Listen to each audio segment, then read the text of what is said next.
for you to learn the game, you need to understand this like professional way of playing the game. You don't have to be a professional player, but like understanding the professional like player's mindset will make you a better player. Simple, right? Yep. Yep. Because if you then get Hecarim bent, you can pick other champs because you know how to play the game. Exactly. Because no champion in this game is hard. Playing the game is hard. And understanding the game. Well, I mean, I feel like no champion to play is hard, but to really like unlock like Yeah. Some champions, of course, like to unlock their full potential, they are maybe a bit harder than other champs. But like again, right? None of the champs are completely I don't know like how to say it. Like they're not insanely hard. Yeah, exactly. So if you just understand the game, you can always like pick up the other champs. And this again is why I don't think you should be coached by a lot of different people, because at your current state, I'm again just gonna be honest, you don't know right from wrong. You know like maybe like the very basics of right from wrong, but you don't actually understand like the advanced way of playing the game. Does that make sense?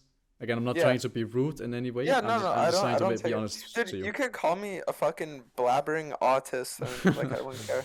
Yeah, I just want to make sure that you understand like how the Yeah, game yeah. works and how people like you need to get the right amount of like you need to get the right people to coach you, or you need to get a small portion of people to coach you. Because again, if you get the wrong person to do it and you don't identify wrong from right, he will teach you something bullshit about the game, and then you're gonna learn the game wrong. Also, what champ should I go here? I could go Doaenel, Viego. I mean, again, you have to like blind pick, right? So Yep. here we would take a filler pick. That could be Viego. I mean, like, I don't know. Let's just go Viego again, right? Alright. And if the comp is good for Diana, you could go Diana. Let's say you had the Yasuo mid or something like that. Yeah. But you don't. You have a Vlad. So if you go Diana, you're just hurting him because he wants to be solo AP, so he can nut on everyone. That's the thing. Yeah, I think the other thing too is like, it's almost like, how do I explain this to you? Let's say you teach me coaching, right? Mm-hmm. For example, I would only ever be as good as you, right? But it's like, imagine I get coaching. It's like, imagine you're like the guy who has mastered the fire element, and it's like you teach me like the fire element. But if I could learn from people who even have minimal understandings of like the water and Yeah, I know what you like mean, but that's not how League works. I know what you mean, but that's not how League works. Because, you know, I am the avatar. I have mastered all the elements. So technically, you'll be learning everything from me. Okay? Does that make sense? let's see. I'm joking, by the way, but no, Yeah. I have, I would say that like there are certain people that know a lot more about the game, so you should only pick those people. I'm not. Yeah, exactly. Yeah, I'm the last airbender basically. You can go revitalize if you have like enchanters on your team. So last game we could have gone revitalize, but in this game you can also go overgrowth I feel like actually. But you can also try Cosmic if you want. But it's just like the conditioning at 12 minutes is really broken, and the inspiration is like fake OP, because all the pro players are doing it, but they don't actually like. The only reason you do it is because you want the smite at 8 minutes for Herald most of the time, and for like you should go overgrowth, try it, but you don't. You don't need smite at 8 minutes for solo queue, as well as you don't get invaded on 5th camp. If you have Cosmic Insights, you will have smite up for 5th camp, and the enemy will not if he has resolve. Yeah, that's one of the reasons why I was actually, you might not believe this, but I was actually one of the first people to innovate Cosmic Insight on jungle. And the way I used to do it is because I realized that Hecarim would always get invaded on his second buff. So then when I would have my like second smite up for the red buff or like for the blue buff, whatever, they would never be able to invade me on it since I could just like smite it away. This was like over a year ago now, I think. Alright. So the way I see this game, yeah, so Zero Karma shoves hard. How you need to view the game, I will just give you the thought process while you walk. So basically, what you need to do is you need to consider matchups. So bot lane, do we have prio? Can we win the 3v3? Mid lane, Do we have prio? Do we win the 2v2? Top lane, do we win the 2v2? Do we have prio? Yeah, And so the again, answer is like no for literally all of them. Yeah, you don't have to like you don't have to understand if they have prio or not, but you have to give it a shot because eventually you will learn it. And of course, sometimes people play matchups wrong, and then what you thought would happen might not be what actually is happening. Yep. So you can again if you want to like gank, if you want to play aggressive, you should go sweeper. If you want to play more defensively and you just want to full clear and make sure that your laners get out of lane even, then you go overhead and then you go sweeper. I mean, the way I see it, Ezreal Karma shove, so if I was playing this game ideally, I would have warded here, reset, and then started red, and then just like gone like red Raptors into Grom for like level 3 gank bot, right? Yeah, you could do that if that's like, again, you don't ever want to say to yourself, I want to do 3 camps into gank bot, because maybe the situation is so bad that if you do these 3 camps and you go bot, there's nothing for you to gain. So instead you should do the free camp if you want to play for it, and then if the gank opportunity is not there, you continue, and then when the gank opportunity is there, then you go for it. Okay, well Rumble starts red, so if anything I'll just like commit to full clear. Yeah, and you can full clear at 3:15 on this champ if you if you do correctly. You can full clear even a little bit faster than that, but you have to do it like perfectly. Okay. But yeah, we want to kite it towards the Raptors, of course, so that you can be there as fast as you can possibly be there. I feel like Shazam might just jump on this and try to kill me. I mean, she can't if you just shove it into the bush. So. Okay, so Baline's winning. Interesting. Yeah, okay, so this knowledge we need to use to the best of our ability. Yeah, he can't do this. Is he dead or what? No, he yoinked him over the wall. Yeah, what but the fuck is going on? Okay. Yeah, I'm not entirely sure. You just want to make sure that he can't invade you here, so ward over the wall. Yep. Yeah, like there. Nice. And then start, I mean, you can do double camp. I think you can. Yep. What is going on, bots? Okay, they die. They are low. No. I mean, you can maybe look, because he's going to be topside. You should ping as well that he's going to be topside. Oh, there he is. You just yoinked this. I mean, it's fine. You kill him here, by the way. Okay, never mind. Pyke is not there. Just run out. Yeah, I mean, this is fine. They're completely inting it. We can definitely win this fight if we just play slow. Carry the twist. Yeah, he's dead. He's no flash. Just kill one and then you kill them all. Sad. I mean, team should clean up, right? Yikes. I mean, I guess he actually tried to invade. That's so crazy. But, I mean, when we see, I mean, this is whatever, but when we see him do like the 3 camp, you saw he had reds. Yeah. So he full cleared his bot side. Yeah, he full cleared his bot side. It's better to start up the grump and then take the blue and then finish them near the grump, basically, because if he this guy's just completely fucking inting. Yeah, he's trolling. It's working, but it shouldn't be. You can look sure. You have full stack Conqueror, you should.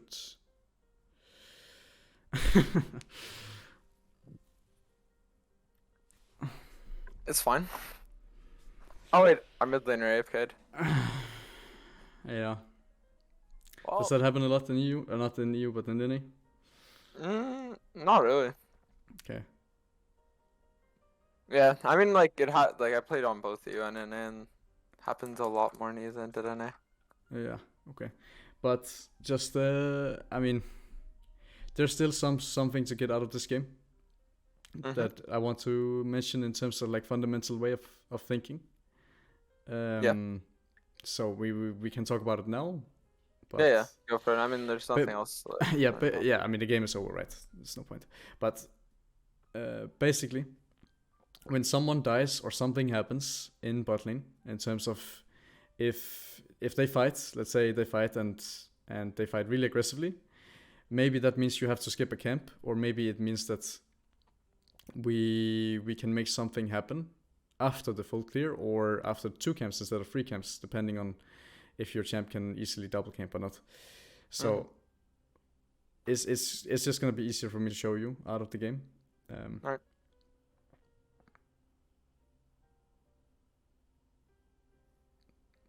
But yeah, I mean, just play the game until you can redo the game, right? Or FF early. Hold on, if she jumps on me, I can now play her. I mean, you might as well try, whatever. The game should be...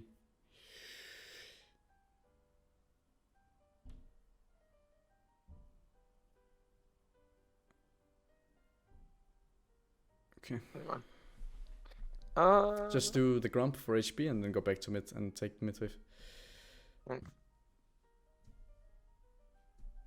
And remember to smite it later. Oh, fuck. But does that actually...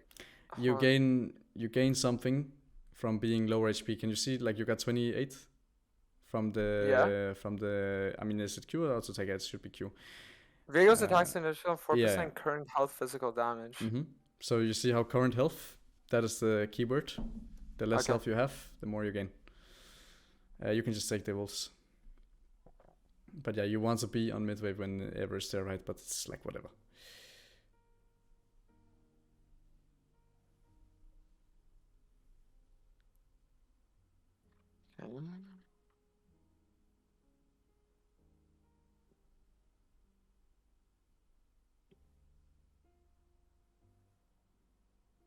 Be a bit careful. Yeah. Sucks that people have to leave the game. But, I mean, it's solo queue, right? Every single game is winnable.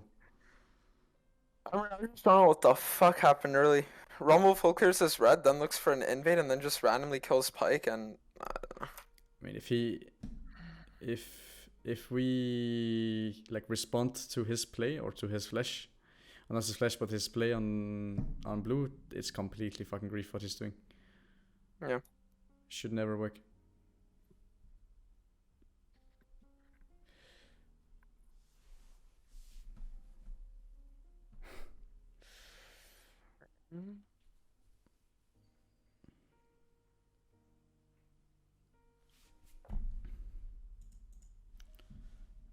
I mean, I'm just gonna open up your VOD so we have it ready for when the game's over. Because again, like there is nothing I can say that will add value. And I'm not gonna try to, because there is nothing. I don't know. Oh, raw AFK. I mean, you can just open it. But I mean, you shouldn't open. You should just FF it early. Yeah. It becomes available at what, 10 minutes?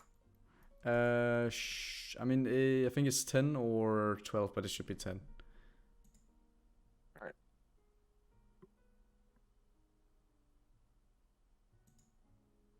What is this?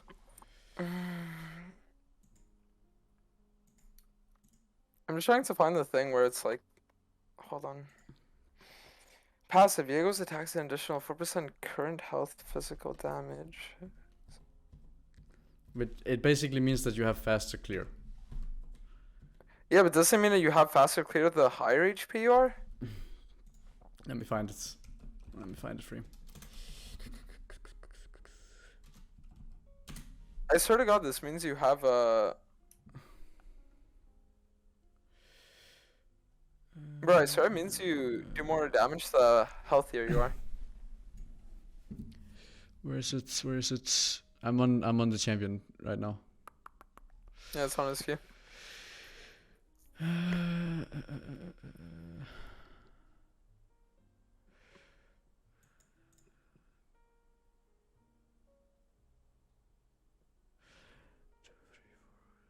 I was Doaenel gonna learn anything about challenger jungling in a gold elo game, because it's not gold elo, that's why. We will look at it after, okay? Just look my screen. Yep. I will screen share again, or I'm already. Okay, and then pop out. Right. I just want to teach you the way you need to think every single game you start the game, just from time select. One sec.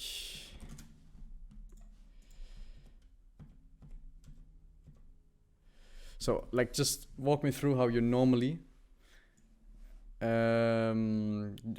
think about like games. When you go into a game, what do you normally think? Normally, I just sit there and I say, okay, well, bot has the highest impact, so I just always want to clear towards bot every game. Yeah, that's what you think? Yep. Okay, so every single game is different when you play jungle, as I said before. And every single time that you go into a game, you should be thinking, you know, top lane matchup, how does it go? And what does it mean for you? Mid lane matchup, how does it go? What does it mean for you? Bot lane matchup, how does it go? And what does it mean for you? So, bot lane matchup, like, just walk me through how you think that it will go. Bot gets hard shoved in early. Yeah, they they get shoved, and then they have what I like to call like the X factor in the pike hook, which means he hits a hook, then they can maybe fight, right? Yep. And they can kill because they're playing more so like a kill lane against a lane that wants to like shove and they want to poke you, and then they will just outscale you because their champs are better. This means for you that there's a kill lane, so if we can move bots at some point, like let's say you path bots level 3, there's a good situation, then you go bots after free camps. Maybe your plan is to do free camps and then go bots, but if the situation isn't there and you just simply can't like make a play on it, then maybe you should do like one more camp, and if the situation is there, then you go. I guess what we should have done then is like maybe look for an invade on the enemy's bot side and then try to force one of their bot lanes flash. That way I could set up my 3 camp into bot gank. Yeah, I mean, there's a lot of ways that you can approach it, right? But what I need you to think is just, you know, how does the matchup go and what can I do to impact the matchup? Or should I just be full clearing and then take, like, not giving a shit about the matchups and then putting myself in a situation where I can carry? But that's not really the case on a jungler that actually can gank and can have value from, like, killing the enemy, right? If you play something like Kathus, for example, he can't gank level 3. I mean, he can, but it has to be like perfect situation. So he will always full clear unless the situation is legit perfect. But on Viego, you can gank level 3 and the situation can be good for you. But what you need to think about is just, you know, what do I need or what can I do in this matchup if the situation is right? So your plan can be, I do free camps, and if the situation is good, I go bot. If the situation isn't good, I'm just gonna look at the wave and then figure out when the situation is good then.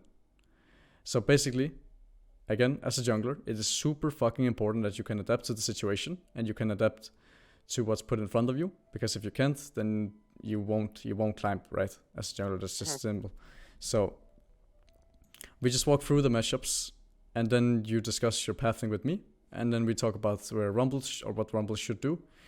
And again, I don't give a shit if you're right or wrong. I give a shit about you trying and you understanding that this is how you need to be thinking every game for you to have max success. Yeah, usually, like, I feel like our mid laner should get shoved in. I feel like our top lane can win level 1 if he's in lane and stacks up his rage. So I probably should have started bot side this game. Do you win the 2v2 top? No, we don't. So if you go top, it's gonna be, and Rumble also paths up, then you're not gonna find yourself in a nice situation. Win 2v2 mid? No, he just wants to scale, so we don't really care about mid lane. Bot lane, can we win 3v3? Maybe. Not likely, but if we get a hook and, like, let's say they just trade 1 for 1 and there's no summoners, that's good for us, because Karma cannot play lane when she has no flash, and Pyke can just E forward and Q and then we kill. Or stand in the bush and then QE. So there's a higher chance for you to get value if you path bot. And then of course, like, a lot of shit happens in the game, but that is something you need to adapt to. So 2v2, we don't care about. We can look maybe on second clear, start of second clear, or after Grump if the situation is good. If it's not good, we don't really care about top lane. Then we maybe just help him push in, let's say a bad wave or something like that. Make sure he doesn't die and then can scale up. Mid lane, you can never gank, and he just wants to scale, and he can easily. And bot lane, this is the only way, like the only lane where you can actually gank and you can actually like play the game and get value. So this specific game, you just path bot, because if the situation is there, and if there's a good wave state, or like we burn flash or someone dies, then we want to be there when the situation is good. Basically meaning that if the wave is good. The way I see it as well, right? When you look at, let's say, who gets more value from being in lane level 1, yeah, wouldn't Tryndamere get a lot of value? Like, if Tryndamere's in lane level 1, he has the potential to win the lane with fully stacked rage. Yes, so this is also really nice. This is good for you as a jungler to think about, because if you can change the way that the matchup goes, if he doesn't leash and there is leashes, then we should do that, because then he might actually win the matchup. And that's good for the entire team and not only for him, right? Because that means that maybe we can find the situation top as well, and we can play the entire map and not only bot lane or bot side.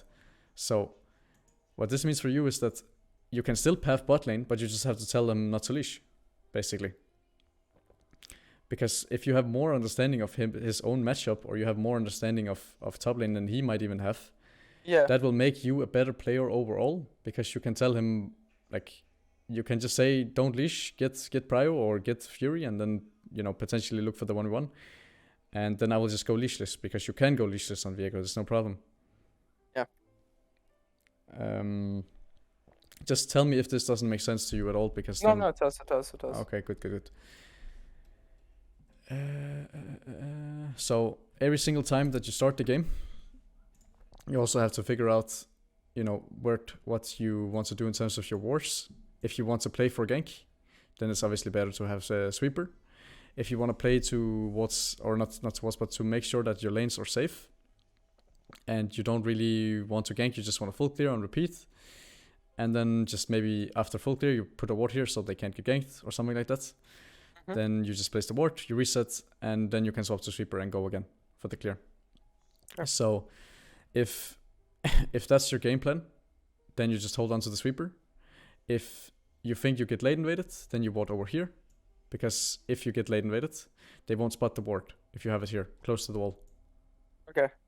But if you place it like here, they will spot it when they go in, and then they will know that you obviously know that they're there.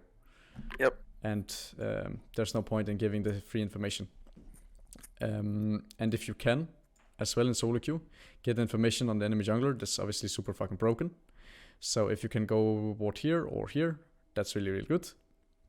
But then the second ward after your full clear, you don't want to go ward here again. Why do you think you don't want to ward here again? Let's say you full clear and you still, or you get your second ward. Do you place it here or do you place it here? And again, you don't want to place it here, and why do you think that is?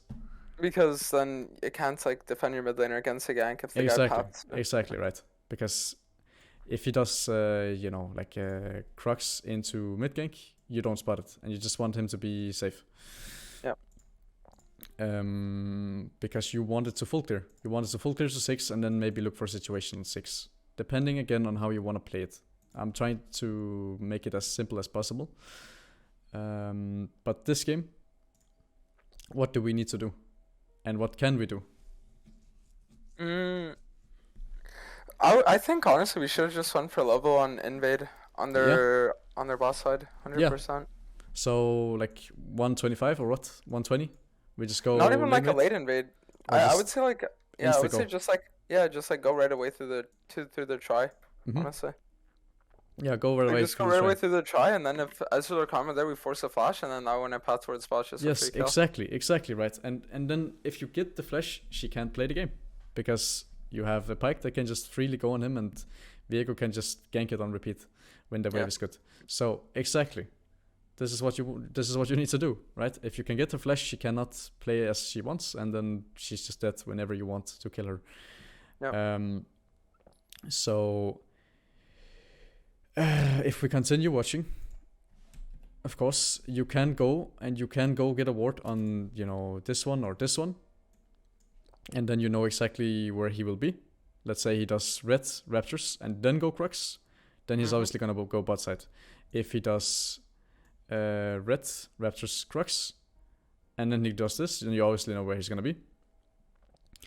But if he walks up, you will also see it. So you get the best of both worlds by warding the Raptors. Yep. And if you can do that level 1, why wouldn't you do it? So if we go for the lane wait, and we just continue going, then we place the ward, and then you reset for sweeper, and then you have like everything you need. So this is why the game starts in draft. And it doesn't start level 1 when you start hitting the first clear or the first camp. It starts in draft when you actually see everything you need to see, and then you play the game through, you know, if I get this flash on Karma, I can just punish her on repeat, and then she has flash up again. Maybe we already got such a big lead that Pi can just move mid or top lane, and then we can impact the entire map and not only bot lane anymore. So what I'm trying to make you understand is that the game doesn't start when you hit the first camp. The game starts in draft when you know the matchups and you know the comps. Does that make sense? Yep. Nice. Then I guess what we need to do is like see where I fucked up on like the Rumble play, and then after that we're good. Yeah. Like there's nothing else with a value. But of course, like for clear, we just talk about it quickly because clearing is extremely important because it's something you do every game. So why not perfect it? Yeah, so she backs up for the Q. So basically, yeah, it's target's current health. So you want to smite later to keep the target's HP high, so your autos are dealing more damage. Someone's found. Gotcha. So it's okay. Yeah, exactly. It's target's current health, so you want to smite later, so you can keep the target's HP high, so your autos are dealing more damage, basically. All right, perfect. Yeah, and of course we should try to Q both of them, but you already know. Yep. Yeah. Just real quick, what champ do you want me to go this game? Let me see. I'm honestly thinking either Blue Cane or Diana here.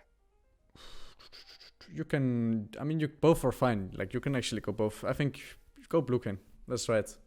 But again, my knowledge of Kane is not as good as someone like Charisma, for example. And I'm not gonna try to be delusional and say that it is. I obviously know how you potentially want to play the game, but yeah, can we move forward? You just do the runes of good. Yeah. But yeah, you wanna finish the camp as far up as you can. So here you just hit once, and then get them stacked up, and then you go. Okay, gotcha. And then like finish them as far up as you can to make sure that you are faster towards the next camp. But yeah, we keep going. And yeah, it's so fucking important that you look at bot lane, because when they kill him, it usually means something. Like this is when the chain reaction starts. So Karma dies, right? No, Ezreal dies. What happens with the wave?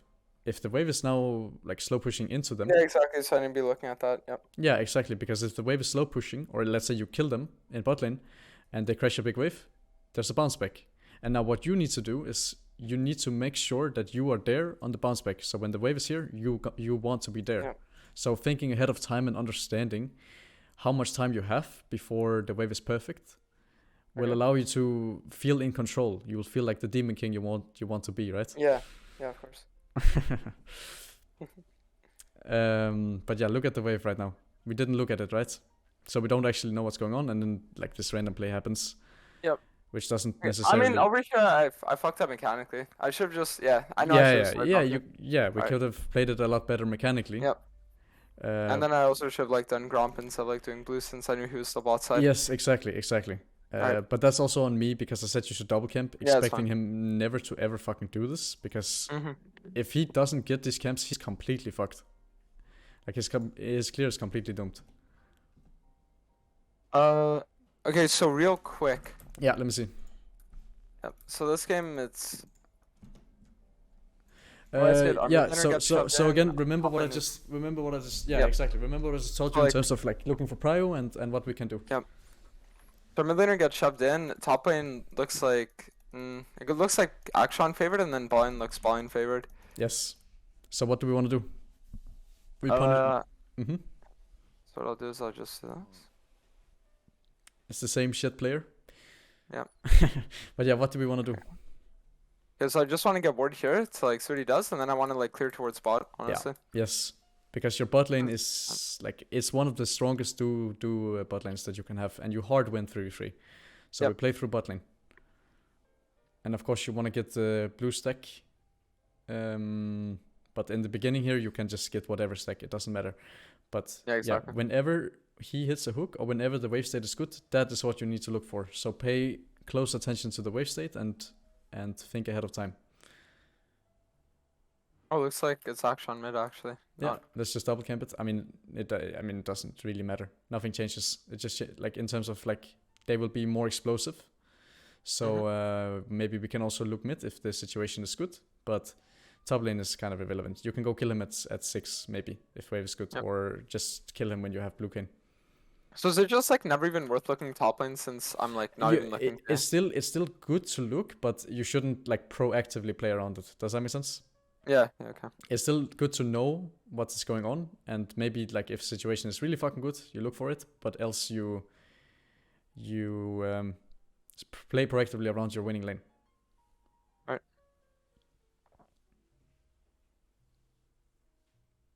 Yeah, and of course on Kayn you want a full clear, so like no matter what, so you never will take a point in W. I don't know how fast the clear is. Like, how do you know how fast is the clear? Like the fastest clear you can make? Usually, if you can do red start, you can finish it by like 308. Perfect. Okay. Or not 308. Usually like 311. That's what I've been doing. And if you do blue start, it's like slightly longer though. Yeah. Okay. But yeah, pay attention to what's going on. Okay, they're playing aggressive. The wave is in a decent spot in terms of like maybe Rumble will look. So here we could look for the shadow gank, right? Because the wave is slow pushing to the enemy. Yep. Or we can also just like smite it then. Yeah, so you can. But you can also hold the smite for the scuttle. But we have like bot move, so they should be able to be there, right? But yeah, Rumble should definitely be here. And yeah, you want to force a fight around the winning 33. But yeah, go ward first, so we don't. Like here? Yeah, that's fine. You can also ward like his Grump. Like maybe he's on it, right? Or else we know that he's topside. So you just want to ping top, so that he is aware of what's going on. And yeah, he's going mid, but you're fine. And Rumble is trolling. He's coming for the second skull. Just spam ping your team and wait in the pit. If they don't move, of course we need to respect. Okay, looks like he's in the bush. Yeah. We have first move, so just play slow. Play slow, you have first move. Nice, clean. Just continue. Oh, okay, huh? Wait, I understand what he's trying to do. Just it's the reset. But do you see how the game just plays itself, because you actually just knew exactly what was gonna happen. Yeah, exactly. Of course you can predict that the guy's fucking stupid and he tries to do double scuttle for no reason. Yeah. But even if he comes, but you still win, because you understood exactly what was going to happen. Doesn't it feel nice to actually understand what the fuck is going on in the game and not just, play from feel, I guess is what you call it. But yeah, now the game continues, right? The game is not won, so we still want to. I'm going Grump into like top gank. Yeah, look at Rumble. You can take his Raptors. You can go there as well. That's fine. But Rumble is on Grump. Huh? Yeah, he's just that.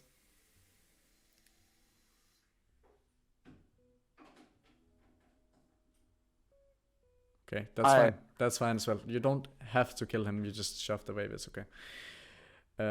Yeah, I should have just led with W. If I lead with W, then I'm pretty sure he dies. I mean, he could have flashed it, but I don't know. You don't have to be here anymore. The wave should be in. If he stays, you can maybe kill, but yeah, we're giving some camps for this. Yeah. You can also look. You can look for his grumps, fucking golems while you're waiting, because Rumble should be here. Like Rumble should be here in like roughly 5 seconds. But yeah, we can just kill him, right? Okay, he's doing it on his own. That's fine as well. Yeah, that's good. Alright. He's on your bot side, which means you take his raptors now. Yep. So now we're just splitting the map. I mean, we don't even split the map because we don't want to split the map. because like Victor wins on his own, so we want to play around our hard winning like a fresh affiliate. So you just you do your raptors, you do like the top side, so you do scuttle, you do wolves, and then maybe blue, and then we look bot. But again, pay attention to bot. Look bot lane right now and see what's going on with the wave. Okay, so they're slow pushing the wave. That means we can do like these 2 camps, just get 6, and then we like we capture the Drake, because there's a huge slow push. We want to use that slow push. Alright. Because the blue is not essential, right? It's fine to get, but it's not essential. So you can just do the wolves and then go for the Drake. So would it ever have been worth to skip wolves and then just go straight for Krugs? I mean, you one shot the wolves, right? You one shot the wolves, you also one shot the raptors. So there's no point. Like this champ, if you play something like Trundle, for example, then it could be fine.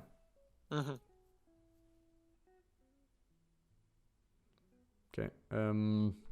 Look bot wave again. Okay, so they're showing the wave. We can do Drake now. You can just start it up. Yeah. Okay. And they move straight. Look, and you knew exactly what's gonna happen. You don't just start the Drake because you start the Drake. Because you feel like it. You play around the wave state.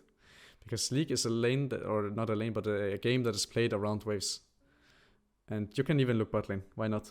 Like the wave is neutral. If the wave is good, why not? Else, like just go. There's a ward for sure. Just go clear. No, I feel like I just full clear like bot to top, or right? Yeah, for sure. And then we can play Herald maybe, depending on what happens. But or if Fresh can move. Is it Smith Q or what? This like D2. Oh, okay. Look mid. If he dies, we can take the wave. Else you just go mid and make sure he doesn't die. You can do red first. Should be able to. No, they're not even trying to dive. Then you just continue clear.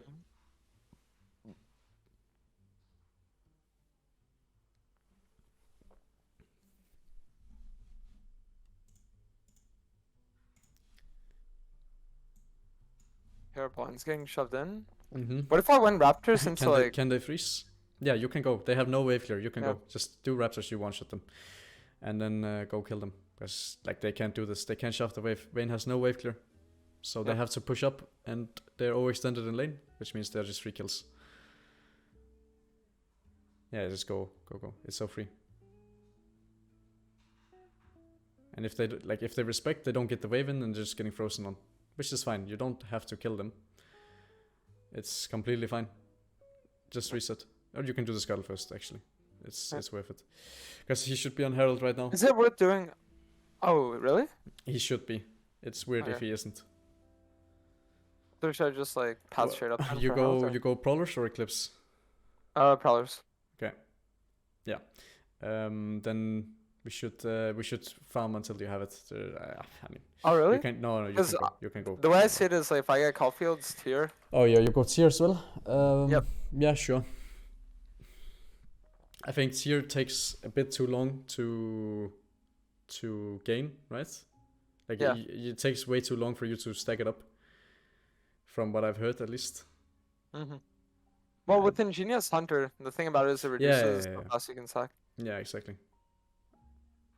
Okay, so he might be on your blue right now. So use the E for safety. Okay, he just checked. That's fine.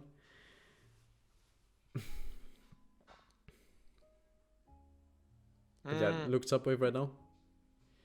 It is slow. Or just go like Grump into... No, just dive him. Just dive him. Like there's a huge slow push. Yeah, exactly. Just dive him. You can just do Grump. Look at wave. How long do you have? Yeah, you have time. You have time. Yeah, just ping him to dive. Just spam ping him. He can't survive this. And then he's basically useless. Yeah, that's fine. Just play it slow. Wait for him to shove the wave. Yeah. Just go around. Just jail him. Jail him. He's not allowed to leave. So this is just called jailing him. You just make sure he can't leave. Yeah, take the kill if you can.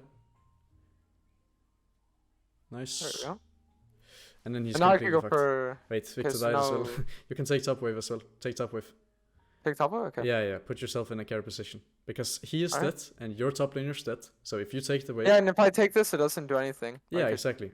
It doesn't do anything. The wave will be the same, but you gain a shit ton of gold and XP. Is it worth greeting? You can. Put yourself in a position where you can 1v9. Right. But yeah, you obviously can't take a next top wave. But look, he lost the entire wave. Just leave. Like it's whatever. He's trolling. Just leave. He can't kill a Kayn, obviously. And you're probably basically. I just want to explain this to everyone and not only you. Like when both laners die, it's the same in mid lane. If you take the wave, it is a net gain for your entire team, right? And if they don't come collect the wave, you just gained, like you just won an entire wave on your team. Because League is also a game that is played around like small margins and small wins in like higher to play. But yeah, we want to play Drake. I'm just gonna stop talking shit. I'll explain it later when we do review. I think we just go for bot dive with the way wave is stacked. Right? I mean, you don't have ults, so maybe a bit risky. But you can also just play Drake, because if we can play 4 Drakes, usually in solo queue when you get 4 Drakes, game is just out of 1. Yep. So just because we have shove doesn't necessarily mean we always have to dive. We can just look for advantages. Yeah. We don't have to dive always, but if it's good, we dive. Like for example, in top lane, Teemu cannot get covered, so he's just dead. But yeah, tell your team you want Drake, and just. Would it not be worth for me to just full clear and then look for dragon after? they can also go for the Drake. I'm pretty sure they're on the Drake right now. We shouldn't allow them to get the Drake. It's pretty troll if we do. Careful, Wayne E. Okay, you're too good. Just play slow. You ought to win. Okay, the Rumble E. You're sending his ult. I could play that better. You get revived. I think Akshan will kill him. But yeah, you could. But that's something that will come with time when you play the champs. Yeah, exactly. I think you should go... Can you redo this? I think you should go lethality instead, because you already have boots, so just go double longsword. Just go double longsword. I don't think it has value going city boots yet. Right. We should do a third item instead. Because you just want damage, right? You just want to be able to kill. You have blue farm. Nice. Alright, so now I'm thinking I'm just going like full clear top to bot. Yeah, you can just do the camp, but pay attention again to what your team wants to do and what you can do, because you have blue farm now. So if we can look for something, we should. Yeah, and you can maybe just go collect the Braum, right? You can actually just one tap him. Yeah, just go. He's free. Because at this point, your jungler your champ defies all ways of playing the game. Because you just speed run through every single. Just take his camps. Just take his camps. Are you sure? Because Rasan's with 600 gold shutdown. You can look if you can kill him. Sure, why not? He's oh yeah.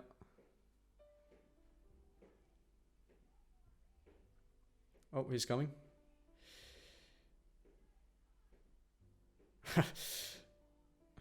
Yeah, you got him. Alright, nice. I mean, I didn't see the rumble, so. But yeah, just take his camps now. I don't want to go for Crux because if Teemo comes in dead. Yeah. Good. You can take the Crux after the red when you have HP. Because he doesn't. What if I went? What if I read? You got it. Like, you don't have to be afraid of him. He's completely dogshit useless. Just play it slow and be defensive. Like, this is good. Look at what he's losing top lane. Just play slow. Like, if you don't, they're losing so much by going for a random kill that does nothing for them. But yeah, just continue the clear. And remember that at this point, 4 Drake equals win. So you don't have to do anything crazy. Yeah, we don't have to do anything crazy. Just full clear and repeat and make sure that you are... Can you say like the C word on stream? I don't know. What's the C word? It's whatever. But make sure you are disgustingly fucking strong and that you can just 1v9 Cancer? Yeah. Yeah, of course. Cancer. Yeah. Okay, I didn't know. Yeah. No, you're fine. You're fine. Yeah, but you make sure that you are just in a position to 1v9. Unleash the Demon King. You want to be. Exactly. Take Skull. If it's up, we might as well yoink it. Yep. Should I also look for Herald? You can, but I mean, they got it already, so just do Grump.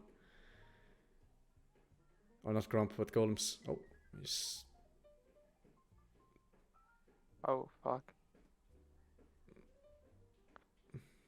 Oh, try getting my ult off. I mean, if he gets this. He doesn't. But do you remember what I said in terms of like 4 Drake equal win? Yeah, so it's like that's just an unnecessary play to go yeah, for, right? exactly, Like, exactly, there's no point. Okay. exactly. I gotcha. It's just unnecessary. Like, even if it works, I think you should go serpents here, by the way, because you have serpents? it. Yeah, I think you should go serpents, because Vayne Okay. shield bow and Okay. Yeah. and what is it called, like rumble shield. Yep. Because it has. Yeah. Like, No, I see what you're getting at.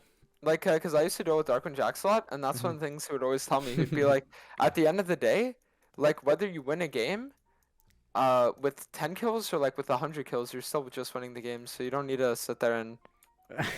Yeah, I mean, I wouldn't expect that from like to come from Darkwing Jax, but yeah. Now Darkwing Jax, bro, I'm telling you, that guy is actually one of the best like solo queue players on the planet. I'm being dead serious. Nah, shut the fuck up. Shut the fuck up. No, dude, his game understanding is on No, another level. no, I'm no, being no, serious. no. Stop the cap. It's, Stop. it's not You can't. cap, You can't say this to me.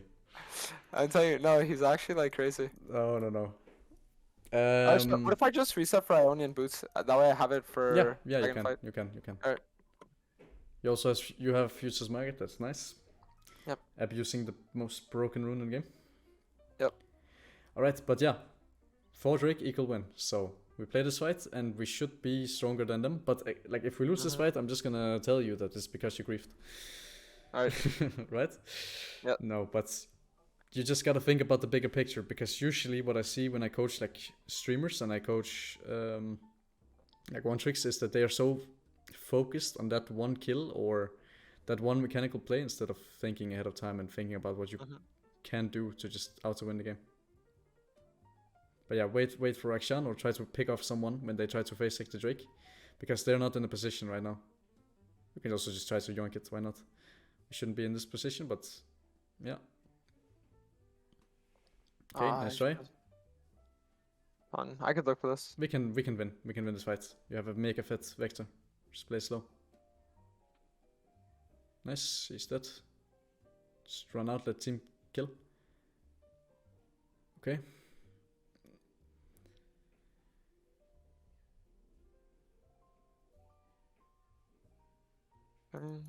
Yeah, it's I mean, to be honest, the only reason we lost that drag was because I griefed earlier. And yeah, like, exactly. Like, this is a chain reaction of, I mean, not only, like, of course, like, Shan also, like, just died, right? But it doesn't matter. You just have to make sure you understand that there's no point in making a play when you have the game in your hand. It's in your palm of your hand. And that is also something that separates like an OTP and I don't know, like, what's it called? Like OTP and streamer from like an actual professional player, right? Knowing exactly what you need to do to win the game and then playing through that. I mean, just play slow.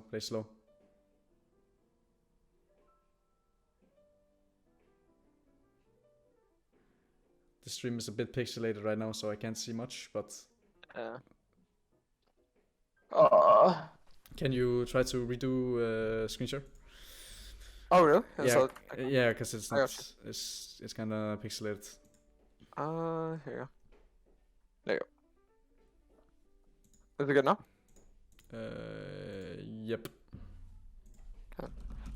Yeah, I don't know. I just should have never went for the Krugs there. Like after I get the Raptors, if I would have backed off and then went just for like top side or bot side or whatever, would have been fine.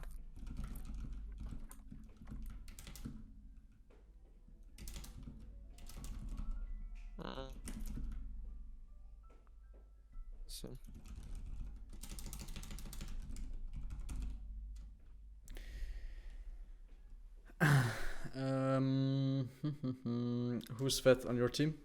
Aphelios? Yeah, is decently fed as well. Yeah, I mean, you can definitely still win fights. It's just game is a lot more flip now. Yeah.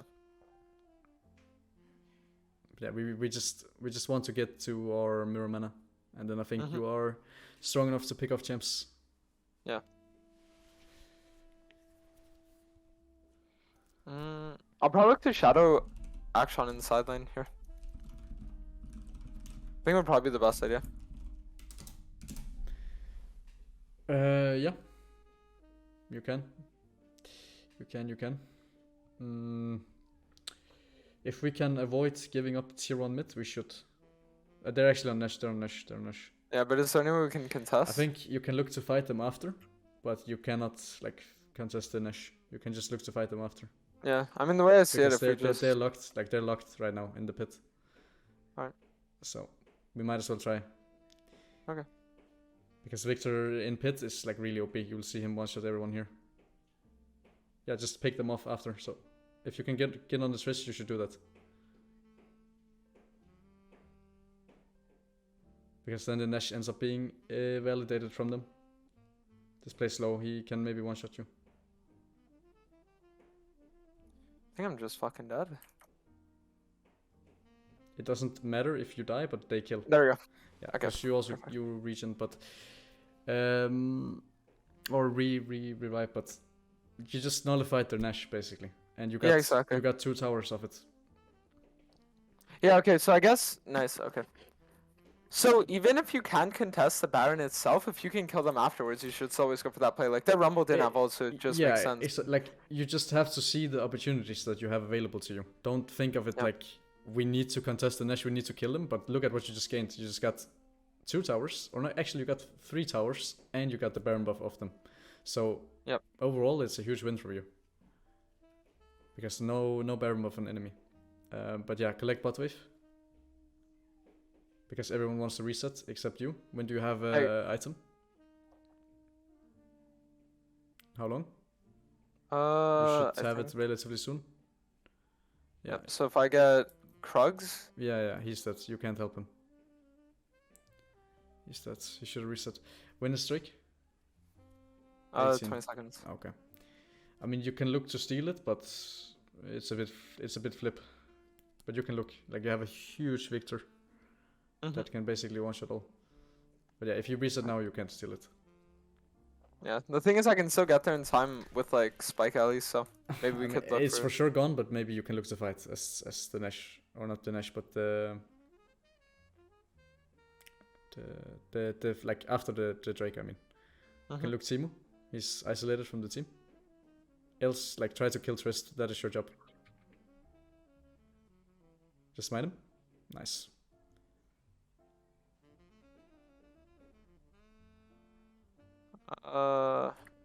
Just use Ian wall if he comes, else like there's not much you can do. They come. He will shield your W, so you can't really kill him. Just try to buy time. That'll be fine.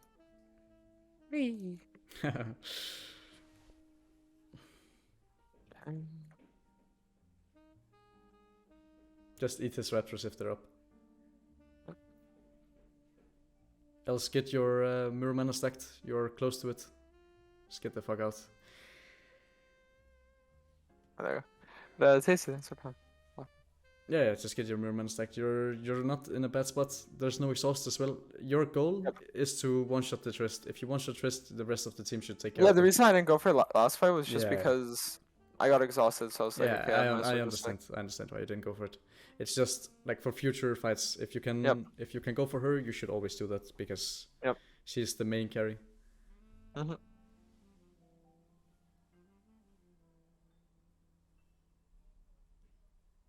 Okay. Yeah, and Victor is your main carry as well, so but there's not like you're not playing a champ that can protect him or peel him or anything, so your job again, just kill the Trist and then you should win the fight. Is it good what I'm doing here, by the way? Just like sitting here and counter jungling? I mean, for sure. Like, you can't die. Like you're playing, as I said, you're playing a champ that cheats all logic and like fundamentals of the game. Yeah. Like you can walk through walls, so it's completely fine. There's nothing to be done right now, so you should just make sure that you're keeping yourself in the game, and you do that by farming. Yeah, give him the red, of course. Alright. I think I'm just like taking blue and then resetting. Yeah, you can. For next item, what are you thinking? Maybe Edge of Night? Honestly. No. You need armor pen. Like look at them. The two carries are sitting on armor. You need armor pen, or you're gonna be invalidated. Alright. You can stay. Stay for this item. It's too big not to take it. Just like eat the blue trinket over the wall. Yeah. How long before I you look have through it? You shadow. should have it I can have it. I can relatively have it soon. right now.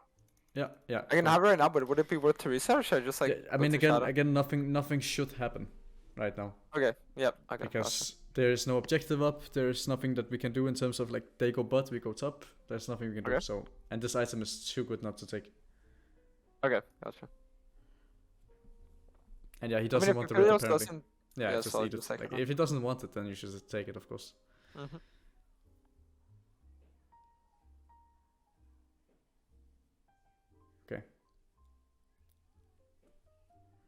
Okay. Skull. Okay. There's so many people in my stream saying like never expecting this combo or this like content do or something. No, but again, your job just this wrist. If you, I mean, she has stopwatch now, so maybe it's a bit hard. But if you can just fuck with her in the fight, the team should do the rest. Because if you stop her from auto attacking, obviously she doesn't do damage. Yeah, exactly. I'm just gonna look to like wait to see if they come It's completely fine. You're doing the right thing. You're an assassin. You can just eat his. Oh, never mind. I mean, does he have TP or no? Vector, yeah, it does. Okay, look for Nash if they go for it because they can. They see you now, so they're gonna go Nash for sure. Just go. We should definitely try to fight them. Like they cannot do the Nash. It's so troll, but they're on it 100%. Just play slow. Victor's coming with TP, and he should 1v9 the fight. Yeah, play slow, play slow, play slow. Just like be a threat. Just E and then like be a threat. Not like that. Holy shit. Basically, what I mean by it, just like if you are in the wall, they always have to look out for you. Does that make sense? Okay, yeah. So just play it slow, and then they will eventually just crack because they can't like play the fight. Oh, nice. Okay. Oh. I just smited Grom. You get revived, no? No, okay, Akshan didn't kill. Yeah. No, I feel like dude, I just griefed so fucking hard. Like on that one death here, I feel like it just really fucked up my game. Like I could be 20-0 right now if it wasn't for that one death. You could be very, very fat, like for sure, yeah. But like again, this is just about understanding what you need to do to win the game, because the game is out to one if you just play slow and you play around the 4 drakes, because now the game is so fucking flippant, you know, anyone can win it at this point. Yeah, exactly. It's like I gave. But this is about fighting your natural instinct and about unlearning something you've been taught about the game beforehand. Does that make sense? Yeah. Either from playing solo queue or from hearing it from someone else. Yeah, exactly. So this is about unlearning it at the start. That's the thing. It's like I'm just naturally retarded. That's the problem. Yeah, I mean, it's. I don't know what to say to that. What can I say to that? You can change it. You can change the natural way you think. You just have to fight your natural instinct. Exactly.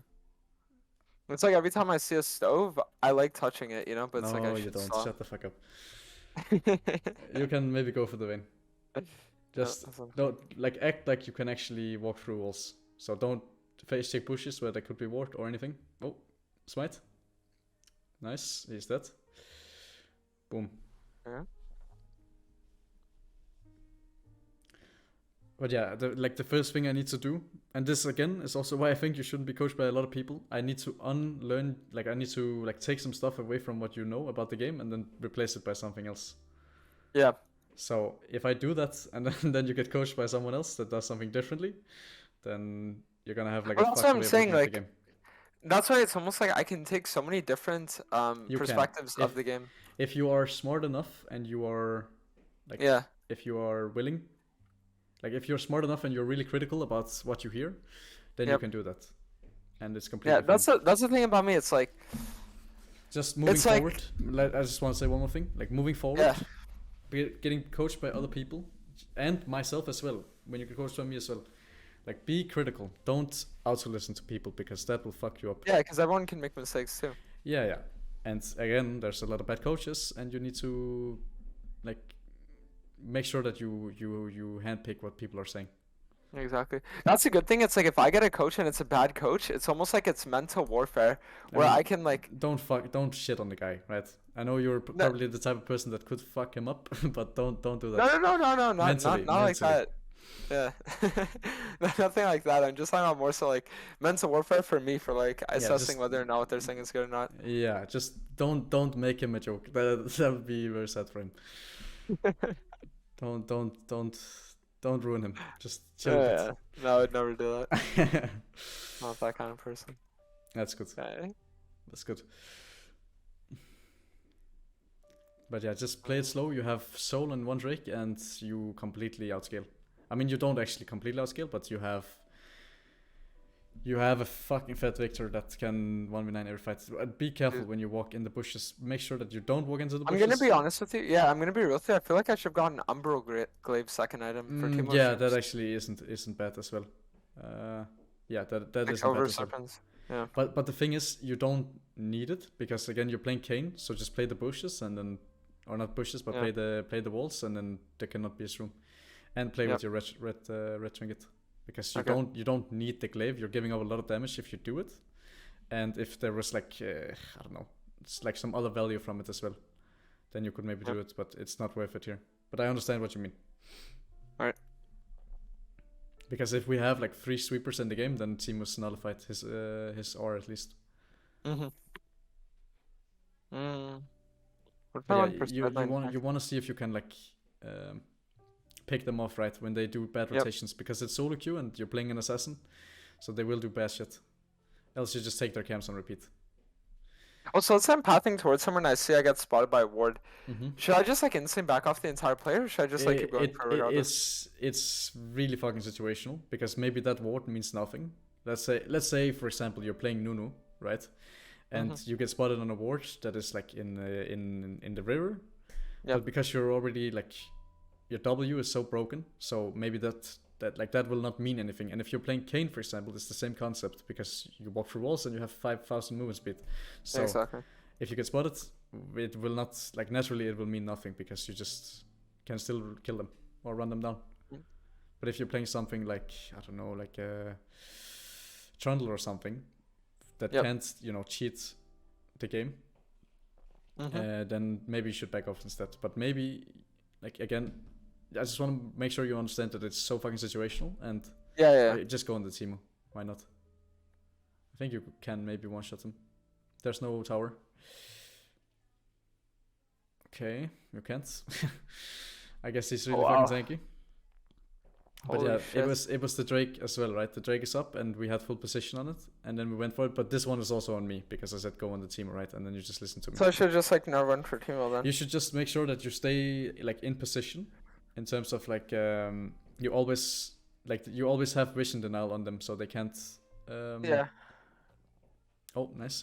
They can't like face check the push. But this one was also on me, because I told you to go. But what I meant by it is just like push him off. And of course, if he trolls, then kill him.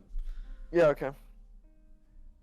But again, this is also why I don't do live coaching that often, because you can interpret some of the stuff that I'm saying, and then it's a bit rough. But it's fine. I think it's like you will get used to it if you just keep going. Like you will get used to it, and then you can also think for yourself. But right now, when you're like in this learning curve and in this learning mood, then it's hard to think for yourself as well, I think. Yeah, exactly. But yeah, we got the Drake at least.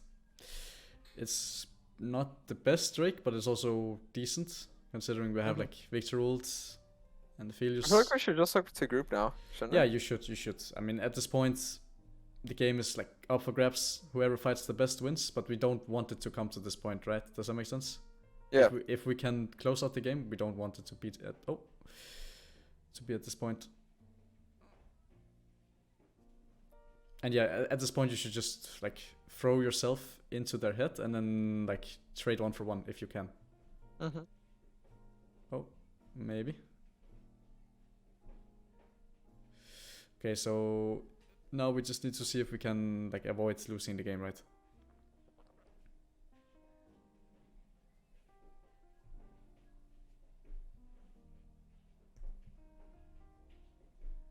Vayne is not there, Teemo's not there, so it's theoretically just the 3v3. So we can actually maybe win it. If I could land a W, but Okay, he's hooked. You can. Does he have Sanyas or no? Oh, big. Smite. Oh, maybe they can clean. Oh, nice. I got the just GA. be careful, be careful. You don't want to like. This is good enough. You got the GA, so he doesn't have it for next fight. Exactly. Just I guess just hold on to the stopwatch. I guess you want GA. I think it's okay. You just want, if you can at this point, you just trade 1 for 1. Just die for like a higher priority target. Could be like could be Vayne, could be Trist, could be Teemo. If you can trade, you should. That's a ward, not a ward, but a there's him in the bush. Yeah. I mean, you can kill him. You can't do this. Boom. He's so Wait, do I die for it? No. I mean, he's really, really big. Yeah. But Teemo is pretty fucking good late game. What if I got Zhonya's? Or would that just be like completely griefing? I think the damage you give up from the BF is not worth it, but... Okay. Yeah. But I can see your point in terms of like we are closer to Sonya's and the stasis is good. Yeah. Alright. If I just didn't make that one play. Dude, that's the problem. It's like you could have tempo and then it hunts you now because you're so tilted at yourself for doing this one play that fucks the entire game. Yeah, exactly. When you really didn't have to. It's just again, we will look at it when we look at the bot, but it's the way that you think about the game that is flawed, and we just need to change that first. Well, I mean, that's the thing. This is like a problem that I've had for like a while though, and it's like I have like fixed it to a certain extent, but I have only fixed on like hack room, if that makes sense. Yeah, I understand, but what you like need to understand is the better your game knowledge gets, the more you can think about the game, like in terms of ahead of time and what you need to do to win the game, and then it will become different because the more you know about the game, the more, like the easier it is to play the game, and the easier it is to understand why you're doing, you know, X, Y, or Z. Yep.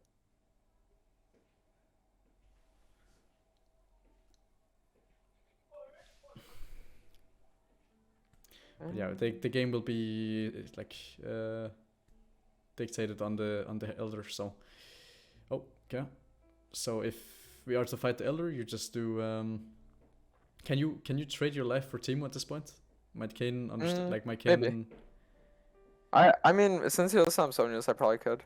Okay, let's try to see if we can do that then, because he is like way higher value than you. But again, remember, it's the elder, so we don't want to flip the game if we don't have to, and we have position on it right now. So they are the ones that have to face check. Oh, this is good. Exactly. I'm just looking for poke damage. Yeah, just take his Sanyas. He has the Sanyas. Yeah, we can win this fight. Go on this guy. Just go. He's dead, no? Okay, just chase him down. Oh, I got him. Yeah. I'm not this disabled. Whee! Oh, okay. Alright, team is winning. I think one. Yeah, you did. They don't have wave clear. But here in the beginning, you shouldn't give a shit about elo. You should just care about improving, and then the elo will come. Yeah, of course, yeah. Because you're not obviously gonna win every game when you're mechanically, I mean, I don't know, disabled on the champs, right? Yeah, exactly. But yeah, you should learn the game, and then like eventually, it will work out way better for you. Okay, GG. Not a bad game. I think it's really good for review. So again, like, I couldn't give more shit about if you win the game or not, because that doesn't matter. What matters is that you. Yeah, that's how I like. So when I was in preseason, I had this like the same mentality as well, right? Where I was like, I don't care if I win or lose, as long as I play a game perfect. Like, that's all that matters to me. And at the time, like, the way I would play games perfectly and how I would judge that was just by, like, how independent of my team I would play. So literally just, like, never putting any trust in teammates, never allowing them to grief me, just always sitting there and, like, focusing off repeat. And, like, fighting my natural instinct to, like, take in fights that are reliant on, like, others. Yeah. And so that's why it's, like, I'm not opposed to, like, that mentality whatsoever. Yeah, I mean, that stuff will... It's okay, but it's obviously a super flawed mindset to have. But Exactly. in solo queue, people do stupid shit very often. And to be a good solo queue player and to be like at the top, like how I got 1 KLP in like 3 seasons ago was by playing champs that ganked really well and like punished mistakes really well. But there are other ways to do it. Like you can do, let's say the way you want to play is you want to clear and you want to be able to be 1v9 every single game. That is also a completely reliable way of doing it. So... Alright, I have your thing open. What did you say? I have your thing open now. Alright, good. Yeah. So, again, when you start the game, you always consider the options. Like, what can you do and why can you do it? So you never want to do something without having a thought behind it, because that is called flip, and then we end up having like 50% chance of winning the game. So, Akshan versus Timo. I mean, I guess it was the other way around, right? Yeah, so Victor versus Timo, and then Akshan versus Trist. Yeah, so Victor versus Timo, I think that Victor loses that matchup early. And then Akshan versus Trist, I feel like he also gets shoved in, and then our bowling hard wins. So, of course, again, keep in mind that matchups are played wrong and players play lane wrong very often. So the way that you view the matchup can be changed by the player's skill. But Timo should lose to Victor. Reason being that he will always outrange him, and Timo can't bully him. Timo has a very hard time against like AP champs like Casio, Ryze, Victor, because he can't bully them and he can't, pim auto attack. But he should be able to have prio in like level 1, 2, 3 maybe, and then after 3, it should be completely over for Timo. So maybe if Victor's bad, he can have prio, like Timo can have prio, but I think if Victor's good, Timo cannot have prio. But top lane matchup is not super important for you, because top lane matchup should auto win. And we have a way more important matchup in bot lane. So mid lane, you were saying that Trist gets prio. It's very, very how do you say it, like explosive matchup. Like they have to fight, and they both have ignite as well, and they both have Thorn's Blade and potion. So yeah, so it could go either way. Yeah, it can go either way, and it just depends on who understands, what they need to do on the first wave to get prio. And but the main thing you need to understand as a jungler here is they're gonna fight a lot and they're gonna be explosive. So if the situation is good, then you can go and take a free kill, because why wouldn't you? And bot lane? Well, bot lane should just hard win, I think. Yeah, bot lane hard win, like Vayne cannot play. And what do we need to do now? And what do you think Rumble will do? Of course, I would say that Rumble would probably clear towards... I mean, Rumble... He's kind of in the same situation you were in last game. Yeah, exactly. Like, he could sit there and he could clear towards, like, anywhere, honestly. Yeah, so he just needs to not fight, right? What he needs to do, if you're in this situation where, let's just say in this game you have no prio in any lane. Yep. That means you need to be okay with taking the L. And the small L is like losing double scuttle, for example, or not fighting and then being like 20 CS down, maybe like 22, 40 or something like that, right? So yeah, go on. Just out of curiosity, right? One sec. So just out of curiosity, the thing about it is when you're playing in elos like these, right? Yes. Like let's say this is D2, let's say Masters, and even up to like Grandmaster, up until Challenger. I feel like there were so many players that thought the way I used to think, where it's like they don't actually think about the game, they just play. Yes, 100%. 100%. So would it not be better to just like literally always just always invade for like a ward on either buff or on raptors so that you can know where they start. Yes. Because I feel like if you try to theory craft, where's the enemy jungler gonna start, and then you build up this entire like picture in your head of like what's gonna happen, but then they don't do it because it's not like their ideal like play in their mind. Then is early waiting for vision not just always better? 100%. 100%. Okay. Like, I'm very proud of what you just said there. Yeah. People do mistakes all the time, right? All the time.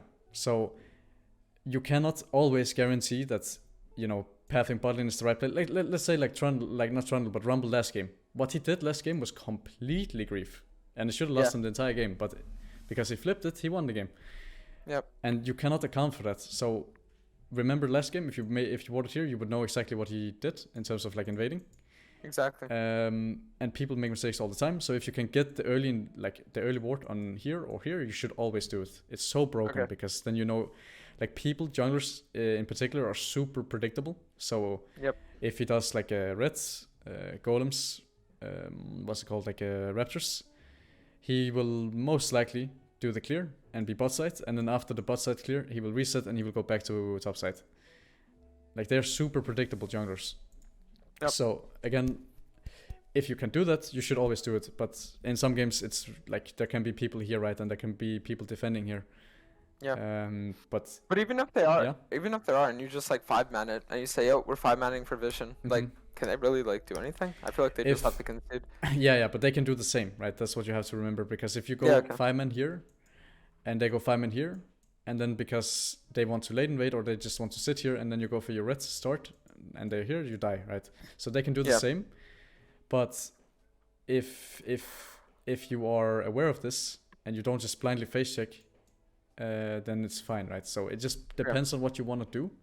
But like, for sure, if you can get the ward, you should, because getting this early information can just allow you to jungle track him throughout the rest of the game, basically, or throughout the rest of the early game, at least like clear 1 and 2. Okay. So and even if like he paths bot lane, right, it doesn't matter. It doesn't matter because you hard win the 3v3. So even if he does the wrong thing in path bot, it's good for you because you still win. If he paths top, it doesn't really matter. It just means that, we trade scuttle for scuttle, but you're bot side. So if anything ever is to happen, you can just kill them. Gotcha. That's, good.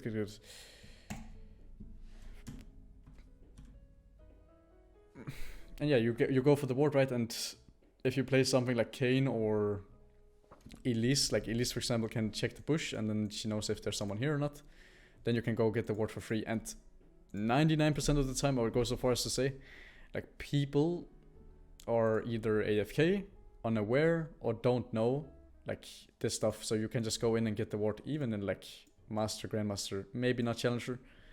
You should be able to do this. Yeah. Because people are AFK, unaware, or just completely noob. Yep, exactly. And of course, here you didn't get the sweeper, and in like the optimal setting, you would just do the ward like here, and then insta base. But it's fine. It's fine because you don't actually need the sweeper because of what? You're playing fucking Kayn. Yeah. Right? You're playing fucking Kayn. You can just go through the wall. Exactly.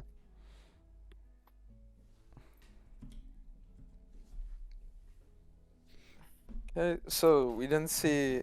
I should have been looking at wave states, dude. I'm telling you, I grief so hard by never checking like wave states. It's like, what the fuck am I doing? You know? It's yes, I know what you mean.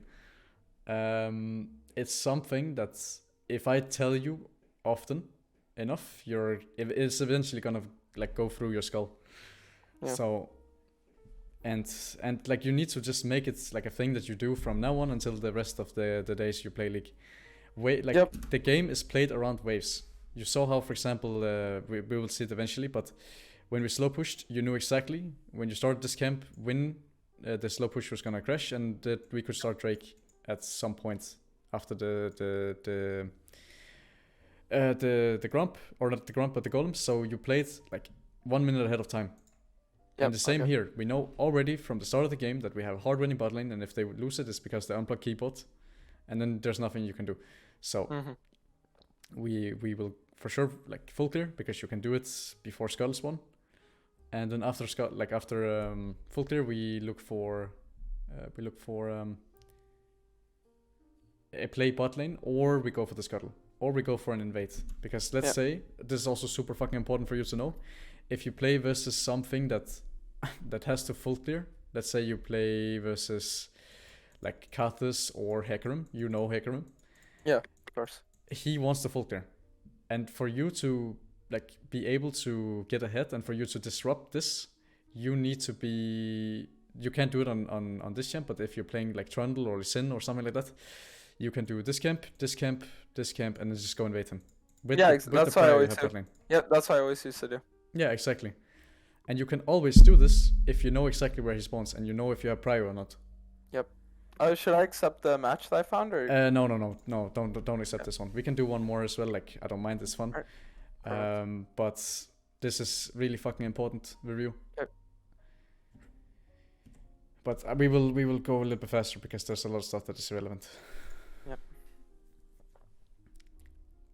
So now we know that Rumble started blue because we didn't see him on Raptors, so we know that he focused towards top. Yes, and you know he will be top, so Scuttle is for free. But even if he did path incorrectly and he went for butt crap, you just kill him because you're full prio. So it's a win-win situation. And you know exactly what's going on. And I want you to be able to like coach yourself eventually. Yep. That is always my plan. When I coach someone, I want to teach you the ways, and then you are able to coach yourself because you don't need me or you don't need anyone anymore. But that will obviously take time, of course. Exactly. And yeah, he's disgusting. So what he does is that he goes for double crap. But what do you have? Butt prio. You have butt prio, so he can't do this, and you just need to play it slow and be aware of the entire map and who can move and who can't. So just play slow, let the situation play itself out, and then you auto win. I know exactly what you're trying to do, and it was nice, but rely on your reactions, because if he flashes I thought you would flash like right now. I thought you would flash like instantly. Yeah. So that's why I was like, oh, let me flash right away. Mm-hmm. But always rely on your reactions, because if he flashes, you are gonna be flashing like 0.2 seconds after, right? Yeah. Something like that, because you are already in your mind thinking about him flashing, so it will not be something that is surprising to you if he does it. Exactly. So rely on your mechanics, but it's fine. Like, I understand what you're trying to do. Yeah. And mechanical shit is not as important as learning the game right now. Okay, and again, after this, what happens in bot? When they die like this, what happens in bot lane right now? Bot should be shoving towards us. Yeah. What does that mean for you? That means maybe I should have like looked for an instant gank bot. No. You can't do that, because no mana, and they should be full HP, and we can't. I mean, maybe you can, but if you do it and it doesn't work out, you're losing so much camp timer. So no, but try again. What do you think we should do, or what do you need to know when you think about bot wave here? Reset into bot gank, maybe? You can do... So what you need to know, there's two things. When the wave is pushing in, there's going to be a bounce back. You know what bounce backs are, right? So it sets up... Oh, okay, so I could just like secure dragon then. There's two things you can do. If they have no clear whatsoever, let's say they're playing like Ezreal Yumi, then what you can do is that we go bot lane and we freeze the wave, and then you are bot lane when the wave is frozen, because they have to overextend the bot lane. But if they have wave clear, they're gonna shove the wave, but that means that you now have the bounce back, and on your bounce back, you can capture the Drake or you can dive them. So you already play, what's it called, like a 3D chess or something like that, right? What is it called? You just play chess, you already know exactly what will happen before it happens. And that is what you need to learn. Oh, wait, this actually seems fun. What's fun? Like, being a... Dude... It's like social mind games, but like with League. It's all about understanding the game. Dude, that's a... Okay, but... Yeah, go on. Don't you feel like an insane sense of superiority over other players when you're able to like... Of course I do. Like, this is why I'm telling you I've mastered all the elements. Okay. You've come to the right guy. Alright, gotcha. But I'm... Like, my job is not to feel like I am, the best of all time. My job is to make you the 1v9 guy that you want to be. Yep. Right? So it doesn't matter if I can do this or if not. But what I need you to understand again, let's go back to the review and then we can talk about it after. Yep. Is that when they die, something will always happen, or if they move or they shove the wave, something will always happen, and you need to understand what that is, because when we kill him and we kill the Twist and there's a big fat wave on the tower, the wave clumps up and there's gonna be a bounce back. So if we can freeze on them, we should, and then your job is just to do this, and go straight bot and skip them. I mean, you can also do the Raptors because you're Kayn, but being there at the right time and understanding why you're there in the first place, and not because you are playing on feel and you're just playing the game on autopilot. Because okay, so it's like, okay, so after this play, then I should be, in my mind, I should either like look bot state and say, okay, could this be frozen, or should I just like instant reset and look for dragon after? Yes, exactly. So if it can't be frozen, they're just gonna bounce a wave, or they're just gonna crash a huge wave, which means not this wave, but the next one coming out of base, not this one, but the next one will be our slow push, and then on the third wave, not this one, but not this one, but this one, we are the one with the slow push. Yeah. So we are the one that can make a play because we are the ones with the tempo. We are the one with the wave state. We're the one with priority. So what can we do? Okay. Can we dive them? No? Okay, then we take the Drake instead. Interesting. Okay, gotcha. So you understand how you can play ahead of time, and you understand how, like, you need to play on the fundamentals of the game, which is wave states and matchups and like being at the right place at the right time.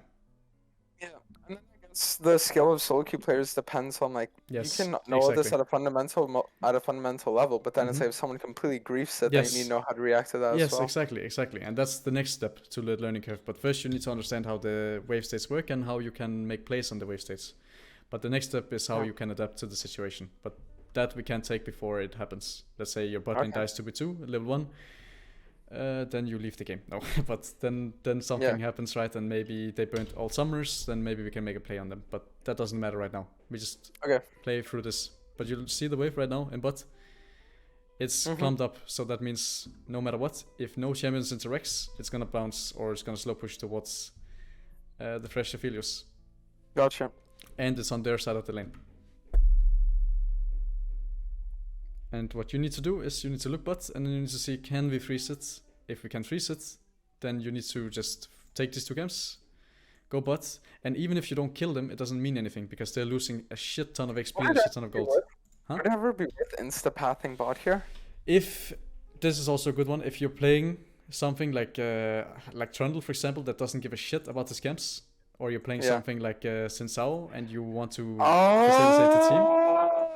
And you wanna, or if you play something like Elise that doesn't give a shit about the scamps, then it's better to just be bot lane and punish this mistake or punish this wave state as fast as you can. But because I'm playing a champion that farms, it's like I can't go for this right away. I still need to find like a balance. Yes, there's a balance, exactly. So if we can hold the freeze, if we can hold the wave for you to take these 3 camps, then you do it. Because this way you're not losing a shit ton of camp timers. Does that make sense? Yeah, okay. You feel like you've unlocked your third eye, yeah? Yeah, because it's almost like the way I always thought is like, no, if you're a jungler, you're just always gonna do the same thing, like regardless of whether it's Xin Zhao, Diana, Hecarim, fucking like Trundle, at least all these things. But it's like I always thought if you saw opportunities, you'd go for them. I never considered like, okay, well, you'd want to balance if you're playing a power farmer like Kayn, you know? But it's all about understanding where you need to be. So all of this, like farming, ganking, jungle, champ, doesn't matter if you don't understand where you need to be and why you need to be there. So if the wave is good and you're playing something that can easily gank and even set it up, let's say you're playing Nunu, right? We don't give a shit about our camps. We just want to kill them and put our laners ahead. Then we do that. But if you're playing something like Kayn, you're ganking, like you losing these camp timers is gonna hurt you in the long run. So if we don't get a kill out of this, it's gonna fuck you up. So it's better to do these 2 camps, plus you also like clear them relatively fast. And then if the situation is good, you go straight bot. If the situation is pushed, let's say they push the wave, then we just play on the slow push. So now we have the slow push, which means we can do Raptors, Golems, and then take the Drake, or dive them. Understanding the options you have available to you is so fucking like so fucking important. I can't yeah. stress how important it is. Yeah. Because if you don't think about any of this, you're just playing on autopilot, and you will not like get better at the game. Yeah, exactly. Okay. Yeah, and then again, right? Now we play top lane. So Yeah. if But this is grief. Is this not like, okay, going for the Yes. top play here, is this not just completely grief because now I can never use my Blind's power to secure the dragon? Mhm. And even if I get this kill, it's not even worth it. Yes, exactly. So I want, like, of course I can just tell you to do this in game, right? But I need Yeah. you to be able to understand this on your own. So if this guy is completely fucking griefing it, right? Which he basically is by hitting the tower, he should be resetting. Then of course just go collect the free kill, because it's better for you to get this kill than it is for you to like go bot lane at this point. But if it isn't a guaranteed free kill, if he is fleshless or anything, it's better for you to play on what you know will happen, which is the wave state. Okay. Yep. Because this, again, if he's inting, you play on it. Right? Yep. And this is why in solo queue it's so important for you to understand this. Gotcha. I mean, here I just grief the gang. Yeah, he was dead. Like, you just have to jail him. It's the same thing. Like, there's something called jailing, which means... Yeah, I know. Yeah, if you, it's just for I know chat how as well. into it. Yeah. It's just for chat as well, right? Like, Yep. if you cover him here, or if you make sure he can't walk this way, and he can't walk this way, then he's jailed because he can't move. And the same thing here. What Doaenel has to do is he just had to make sure that he never can walk through this. If he walks through it, he dies. So he just had to be patient and jail him. Yeah.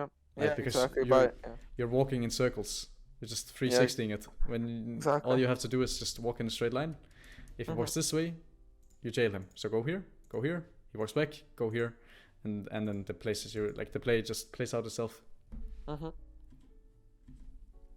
Because if he has to walk back into Victor, it's not gonna be it's not gonna be nice for him. Yeah, but it's like, imagine right now I'm bot to get like. It's like imagine, imagine you're bot lane. Yeah. Right? No, but yeah, he obviously at this point, when you do this, the chain reaction starts happening. If you gank top, Rumble sees that you gank top, and he will go for your camp instead. So this is he can take dragon too. Exactly, he can take the dragon, and he can take your camps, and then you split the map, which isn't good for you because now you're at you're top when you didn't want to be top. Yeah. Okay. Because now the chain reaction happens and the game changes a lot. Yeah. Because is this more value than playing around Drake and playing around a hard winning bot lane? Yeah. Obviously not. Yeah, exactly. And I want you to realize this on your own, because if I am just telling you what to do in game, will you actually learn? Probably not.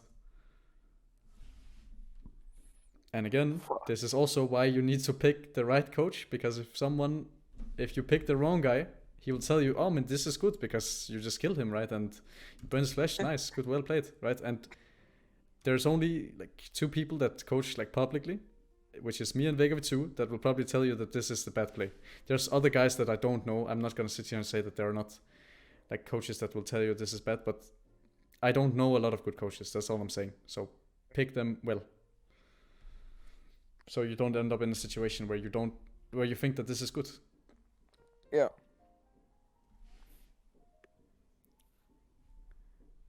Yeah, and again, the chain reaction happens, which is okay because you end up like making up for it by killing top, and then he loses wave, and then you get this, and you just take these camps. But now you need to you don't want to split the map. You remember you were talking about like splitting the map here? Yeah. You don't want to do that because you don't want to send the fresh Aphelios on like it's called exactly. on low resources, right? You want to play around the Aphelios. Yep, exactly. Okay. Really, Nice. don't I want to play around myself? I mean, yourself, you are playing around yourself by getting kills as well, right? Yep. Because So I should just use the Thresh Aphelios for my own advantage. yes, exactly, and they will also automatically gain an advantage from you It's getting like- advantage. Bro, it's like we're in a It's- zombie apocalypse, and it's like I have the AK-47 and like the handgun, and then I could sit there and like one hand has the AK-47, the other has a handgun. Yeah. But then if I give the handgun to the other guy can kill the zombies, which means it's less work for me, and we still kill all the zombies. You know what I mean? Exactly. It's like you are gaining an extra handgun. You know what I mean? So you Yep, don't have 2 exactly. anymore. Now you have 3. It's like Gotcha. it's like you can shoot more. You know what I mean? Yep. Good. Yeah, but if you look what do you see? You remember we talked about this in game. Yes, this is slow push. Yeah. So what can we use it for? Dragon. Or Dive. yes, these are the two options you have.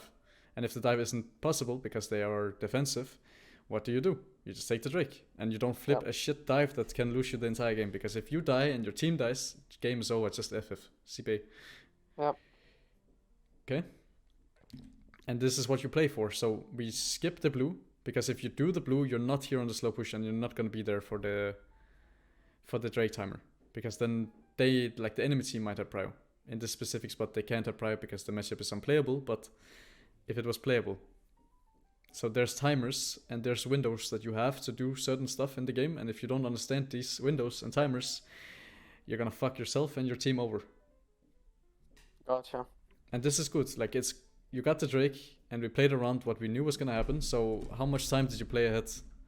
Like you already knew it here. So like roughly 1 minute ahead of time you played the game. This is also, okay, when I used to play chess, I used to be hard stuck like 500 elo. And the reason why was because I wouldn't want to think ahead because I thought it was cringe. So I would just always like want to eat as many pieces as possible. Yeah. So unironically, would do the same thing with jungle, but now it's like I need to play smart.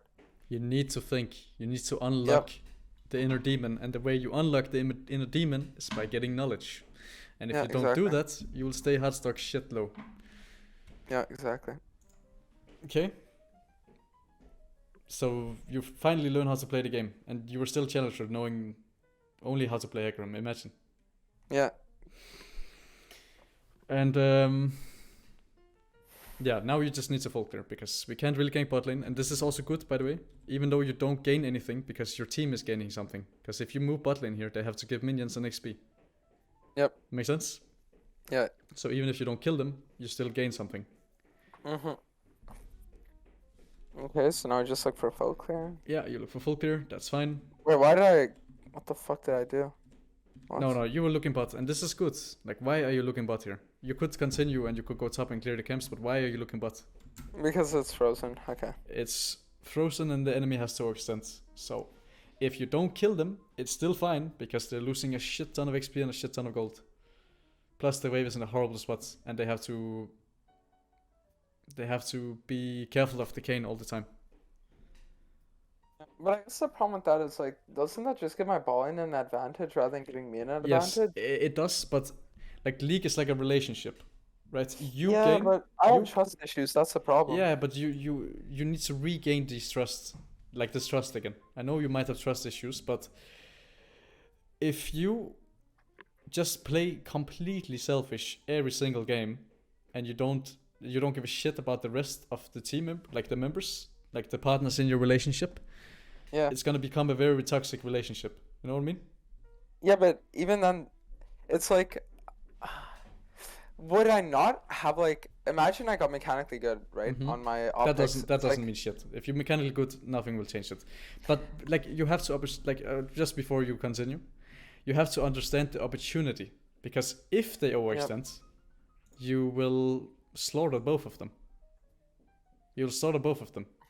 But if they don't overextend, it's still a win. So it's a win-win situation. It can never end badly for you or your teammates. Oh my god. This guy just said the thing that made me unlock my mind. He said you can't just be Charisma off of Hecarim. So the way I should view it is I should always play for my team. Listen, if I'm not on Hecarim, I should be doing what you're saying. No. What do you mean no? No. You don't. What do you mean? Like, don't think about the champions, okay? No matter the champion you play, don't think about it. Just think about the game and how it works, because it doesn't matter if you play Hecarim or you play fucking Kayn or you play fucking Lee Sin. The game works in the same way, but just in a different way in terms of how you can, accelerate the lead, or you can accelerate the team. Does that make sense? It has nothing to do with Charisma. It's nothing to do with you on Hecarim. It has something to do with you gaining an advantage, and this advantage is bigger than you going topside and gaining these 2 camps. Okay. Because if they step up, you slaughter both them and their mothers. If they don't step up, they just lose the entire wave. And the next wave as well, and the next wave as well, and the next wave as well, because you're freezing on them. So it's a gigantic win for your team overall. You remember when you ate top wave, when they both died? Yeah. That is part of the partner relationship. You got a huge wave, so you took this wave from Victor, but overall, it's a net wave. So he's giving you something, and here you're giving your team something. So would you say a lot of the time one tricks will actually limit themselves in their win rate because they will play too selfishly because they overestimate their capabilities? But it depends, right? What if you're a Trundle one trick? Will you still be like playing for full clear and not care? It's not the one trick. It's just the one trick mindset where they apply that, like, if you're Hecarim, you apply the way you play Hecarim to every other champ. Yep. And not the game, and you're like the champions you have on your team and the champions the enemy has on their team. Okay. So it has something to do with how you can play the team, like the game as a team, and not as a fucking 1v9 horsecock going into all of them, right? Do you know what I'm saying? Yeah. It's like you need to play as a team. You taking in what I'm putting out? Yeah, I got it. All right. Because look, bot wave is fucked. They can't walk up. They will lose this wave, and you're still getting the scuttle. Over here, okay, Human, over here, would it be better to just like insta reset and then just like full clear tops and then path towards scuttle, and then if the wave is still frozen, then I go for gank? If the wave is still frozen, just go kill them. Right? Okay. If the wave isn't frozen, then it's a slow push instead, and then maybe we can use the slow push to go invade them or dive them. So I think the better call would have just been to like insta reset and then like the second you you can take the scuttle. up. Yeah, you can take scuttle first. Scuttle is fine. It's 105 gold and it's a lot of XP. So it's completely fine that you take scuttle here. It will not change anything. You one shot it and you're playing a champ that run through walls, right? Yep.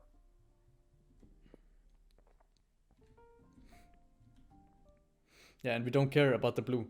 Like, a lot of junglers overvalue the blue and the red buff. Yeah, I agree, yeah. It's like at the end of the day, it's just a camp.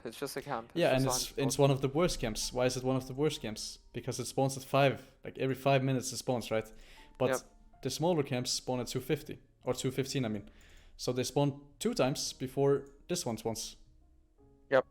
So, why would you overvalue a camp that gives the same amount, basically, and just a tiny shit buff that is around you? So again, like, is diving top? But you see, look, but you still see it? Yeah. Look, there's a huge freeze. If we played around this freeze, meaning that we did this camp into this camp and then just straight bot lane, they die. So fuck this. We don't care about this. That's what I'm saying. Yeah, that's what I'm saying. We don't care about this. This like, literally doesn't exist. This doesn't exist, right? The only thing that exists is this. I agree.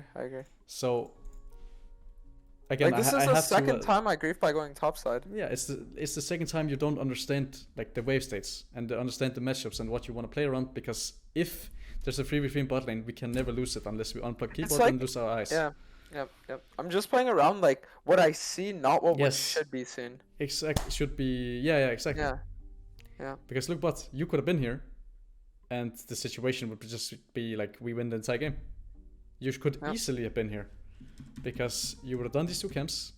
You would have said fuck the blue buff, if it was up or not, because you need to be bot lane. So it's about, you remember what I said in the start of the session, understanding that if you take this camp, it will take like maybe like 20 seconds, and then you need to have 20 seconds for travel time to bot lane.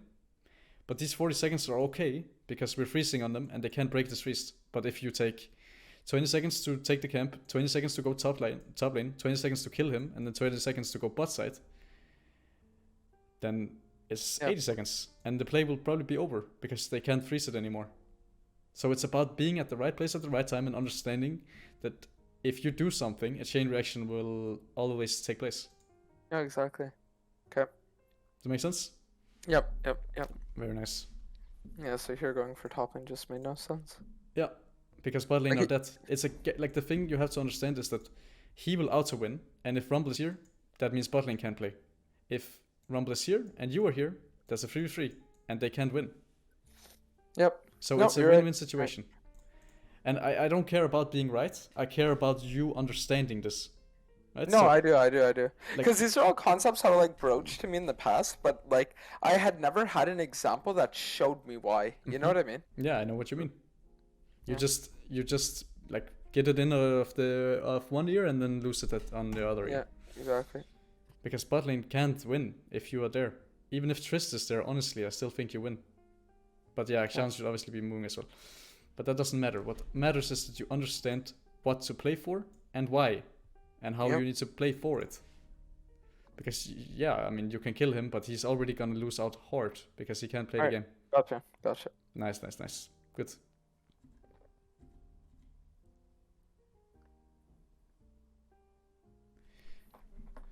Yeah, and again, like when you don't do it, something else will happen, right? There will always be a chain reaction. And you base here, that's good, because we need to play for Drake. How do we need to play for Drake? This is a question to you. How do we need to play for Drake?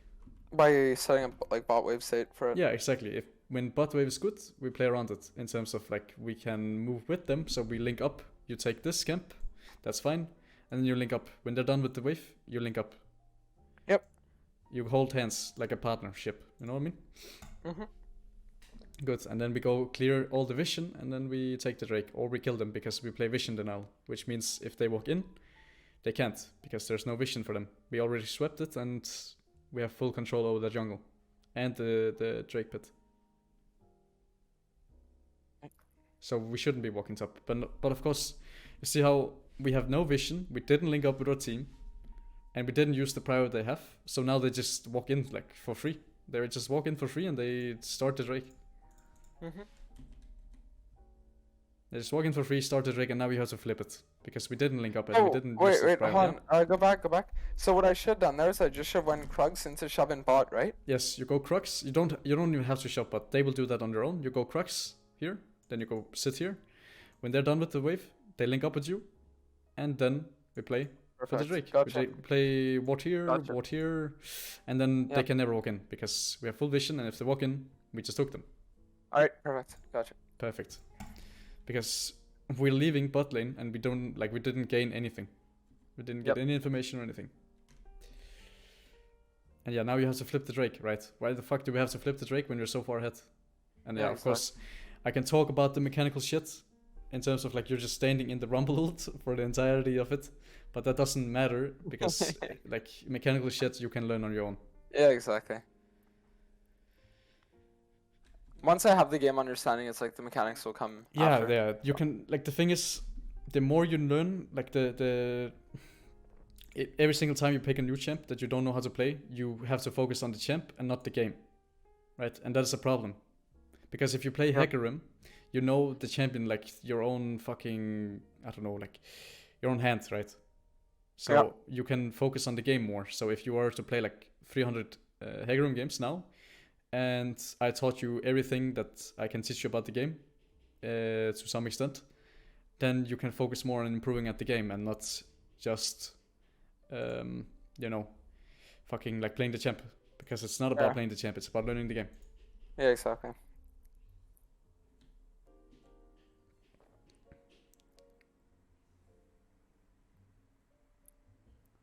Yeah, and of course, like at this point, usually what happens is that in solo queue the game is like very flip and very out of hand, but you can control it. It can be controlled chaos. I can't say it because I'm Danish, you know what I mean? Yeah, I got you. But yeah, this is fine, right? You're just looking for kills and you're looking for opportunities, and this is fine because you're like blue cane and like you cheat all ways of playing the game. Yeah, exactly. Yeah, and that's okay. But yeah, at this point, how do we win the game? Dragons. 4 dragons, right? Of course, we're a little bit unlucky. So I shouldn't even be here. I should just that's fine. Like you can also look for opportunities on Kayn when you're an assassin Kayn that can like get away from everything and one-shot every single target, right? So it's completely okay to look for them, but you always have to have the 4th Drake in the back of your mind. if that is what Yep. wins you the game. If they have like one Drake at like 10 minutes, then 4 Drakes is not gonna win you the game. So what will win us the game will maybe be like playing the map instead. So when they go Drake, we take 2 towers top lane, and we just trade always. So if they go Drake, we take all the camps and we take 2 towers top lane. So the game is situational, and the win con is situational. Yeah. Makes sense? Yep. Nice, because you can look for opportunities. It's not like you shouldn't be looking at all. You should just be always having it in the back of your mind. Like, Yeah, like no need to risk, if that makes yeah, sense. yeah, exactly. If it's a free play, which this is by far, right? Like, there's no world where this isn't free. There's 2 people dead, and Victor has prio, and like he can't do this. So if it's a free play, you can look for it for sure. But you should now never since flip Timo anything. Braum, yeah, but now since like Timo Braum just respawned, I feel like greeting for any of Rumble's camps here is like troll. I should just go for full clear.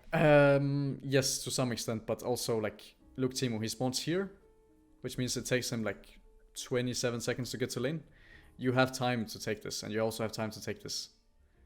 But like, again, that doesn't really matter. What matters is that you understand, you know, what you need to be doing and how much time you have for. Like, he will not make it before you finish this camp, or at least finish the 2, like the big one and the small one. Yeah, okay. Because it doesn't really like matter in terms of like the specific situation.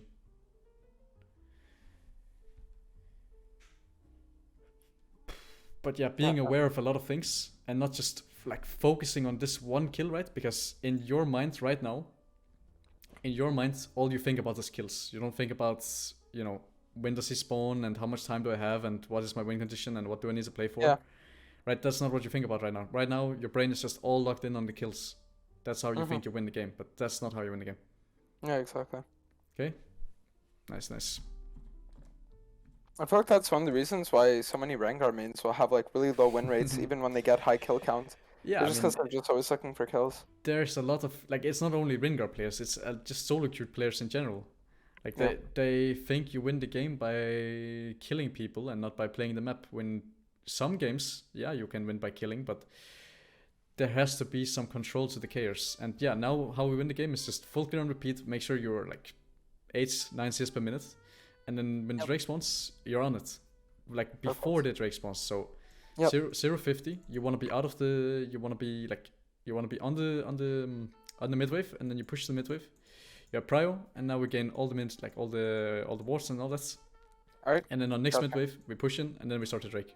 And if they come to face check, we play vision denial, which means they have to face check a place where they have no vision, and we just kill them off. Yep. So we can look at it, because here this was so fucking. Yeah, but this again, like, it has nothing to do with the play, so to say. It's something to do with the way that your brain works right now. Yeah. So don't focus on the play, because it's completely irrelevant. Focus on the fact that you are just focusing all your attention on kills and not how you can play the map. Like, here what I should be doing is I should just take Krugs, and then I should look to Shadow Action. Yeah, you can do that, or you can take Krugs and then go mid, or Krugs reset, then go mid if you have your item. Yeah, look for a Herald maybe. Like you can, what you should do, let's just talk about it. You full clear, so you do this.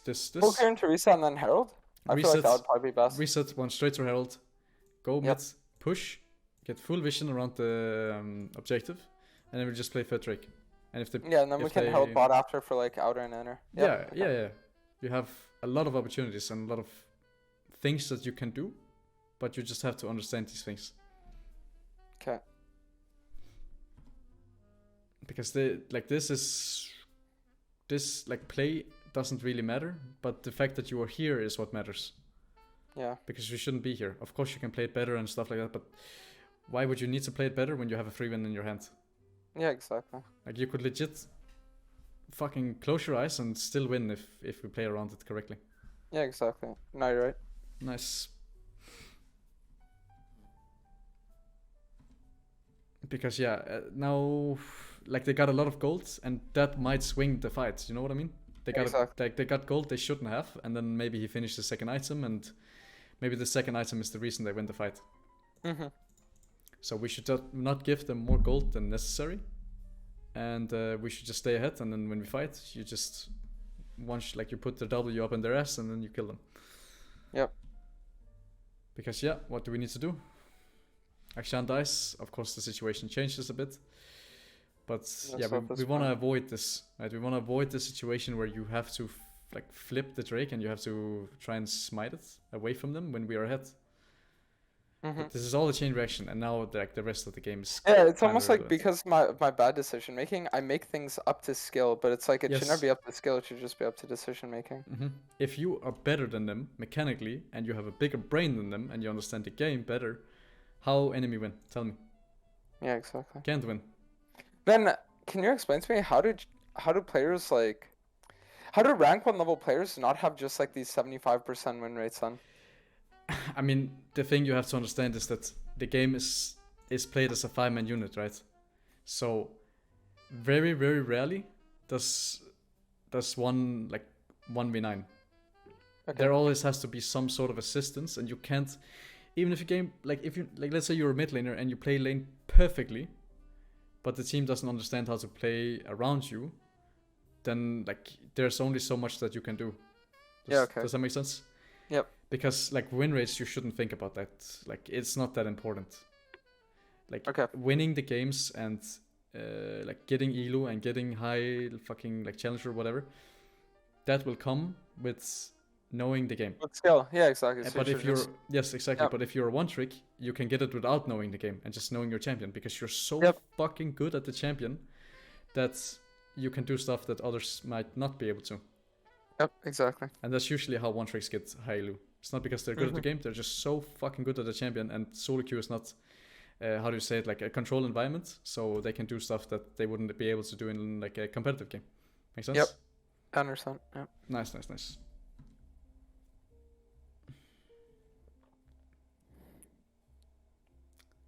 And yeah, now like game is so like so situational and so like not situational but so exactly. Like I think we learned like everything. Exactly. Like nothing else has value in this game. Yep. The rest of the game is like irrelevant, so we just stop it here. Okay, perfect. Hold on. While I'm in queue, I'll be back in like a minute. I'm just gonna get something to eat and go to the bathroom. Yeah, no problem. Okay, I will do some questions then while he's gone. I don't know if I will put it on YouTube. I probably will, but only like I will probably shorten it up, because if it's too long, the VODs, it's like really rough. He's in Smurf queue right now, so if you want to snipe him, you snipe him on lower account. So okay, someone's asking, so you just cover your bot side and protect them from Kayn if you were Rumble this game? If you're Rumble this game, you just need to clear away from him. So if you think Kayn is going bot, you go top, and then you trade Scuttle for Scuttle. And then level 6, you can maybe try to make a play there, but you cannot make a play early because you will lose it on all sides of the map. And if you know that he's pathing bot and Victor is making a mistake by pushing up, then you can make a play on the Victor, right? But it has to be Victor making a mistake in the first place.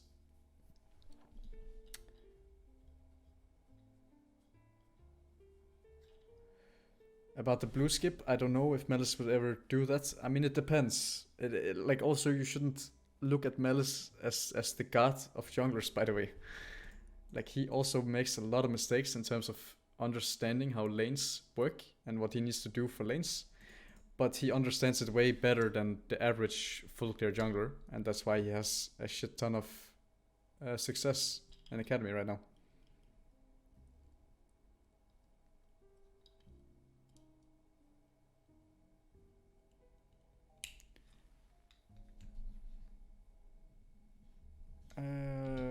I've been hearing the session very carefully, but you said something that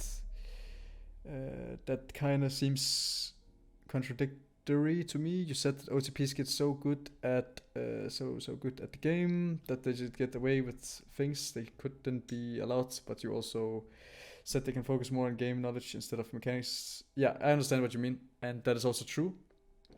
But the thing you have to understand is that for an OTP to focus on the game and to understand the game, he needs to learn the game first. So he knows how his champion wants to work.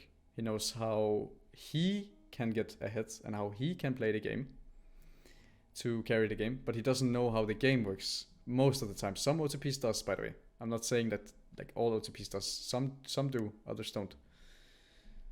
But you need to learn the game first. If you don't learn the game first, how can you like improve your game knowledge, right? Because you don't actually know what you're looking for. You back? Okay, I'll get some water. Now you take over. I got you.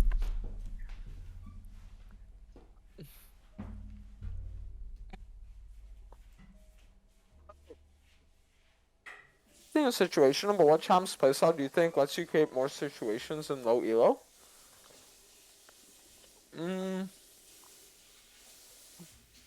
So, the thing about it is, I feel like in low elo. Okay, how do I explain it to you? So right now, what my coach Hidon is saying, right, is he's like, okay, you want to play for your team, and then your team will play for you, and like that's how you win games, right? But the thing about it is in lower elo. In lower elo is different. I have wireless headset, by the way. Yeah, it's because like in lower elo, I would say that if you go for a class of champions, like you need to go for a class of champion that can kind of like do everything. So like Kane, like Hecarim, champions who can actually like 1v9. Because if you're playing champs like let's say Elise or Trundle, who are these people who set their team, but then your team doesn't know how to play with their lead, you're just leaving yourself up to fate. So I would say always in like lower elo, any champion that can solo carry are usually the best champs. So like let's say Graves, like Kane, Kindred. Any champion who can pop off and who can really just like take over a game. Have you tried Hillblaze Viego? Makes your Q and your R animation faster? Not worth it.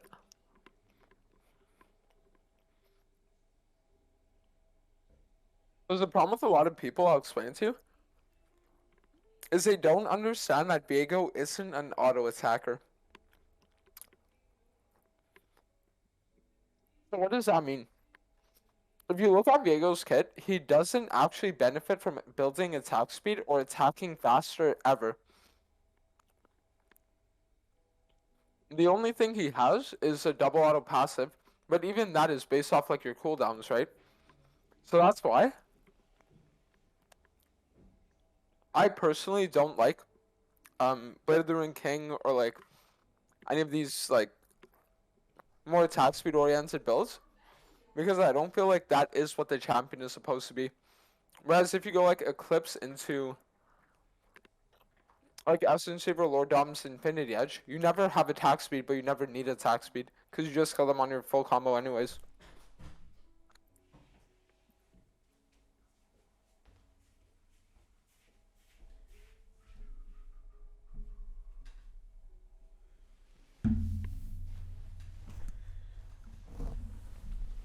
Okay. Do you work out, by the way? Yeah, but right now I don't that much. I do more like swimming and like mental workout. I don't know how to say it, but how to like just like be in control, if that makes sense.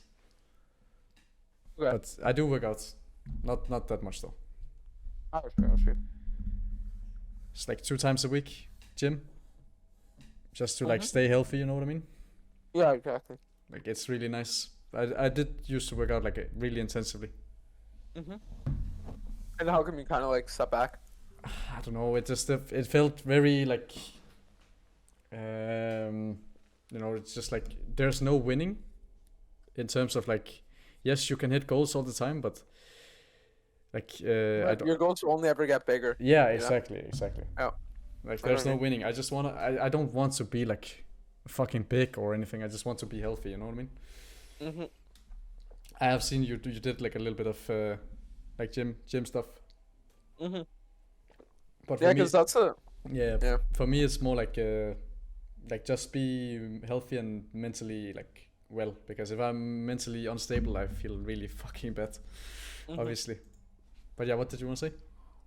Yeah, because it's kind of like gym is almost like league rank. You think that you want like X rank, but then once you get there, you realize you just always want more.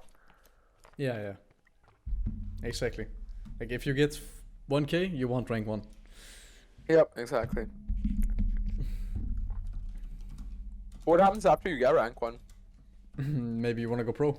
Maybe you want to get like streaming goals. You know, there's like humans are programmed to want more all the time.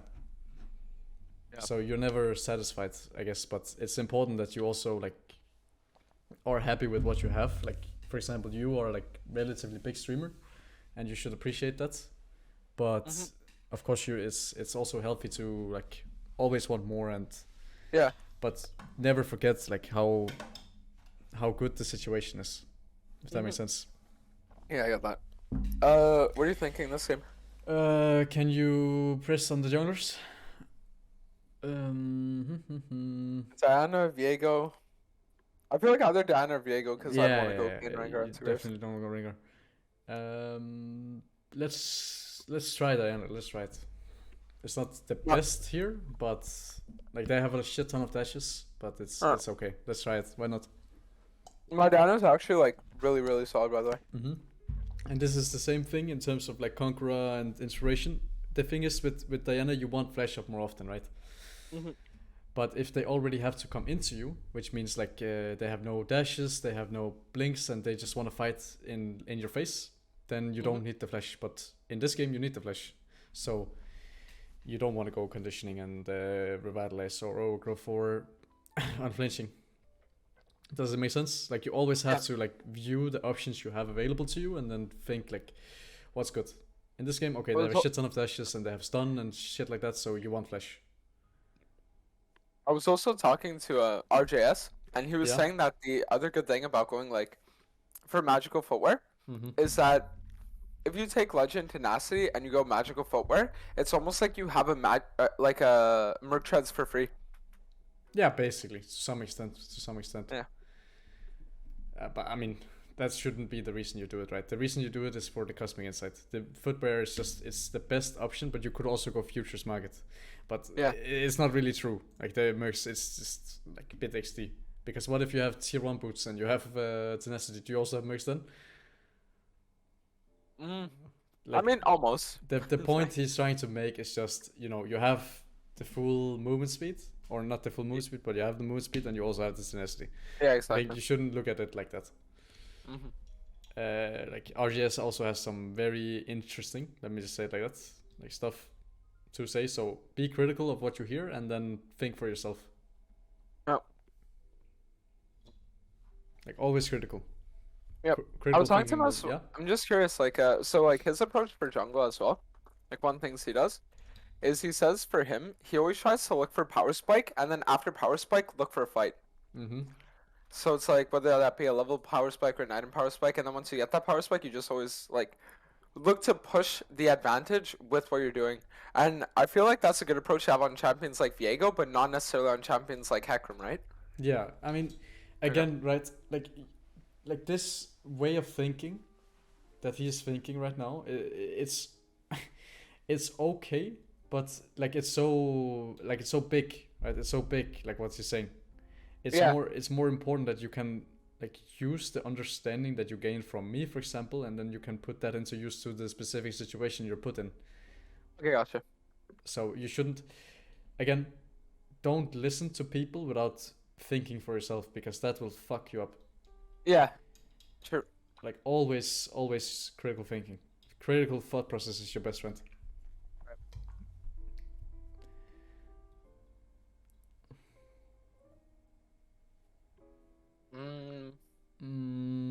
So we need 80 champ, because 6 wants to be solo AP, so he can basically one-shot people. You could do Viego, sure. You could also do Kane, but we kind of want to see more champs before we lock in. Yeah, exactly. Because it could be a very shit game, and then you have to maybe go red Kane. So Viego's better. And this again is like the failure pick situation, where you could go Xin Zhao, Viego, Lee Sin, and then you always will have value.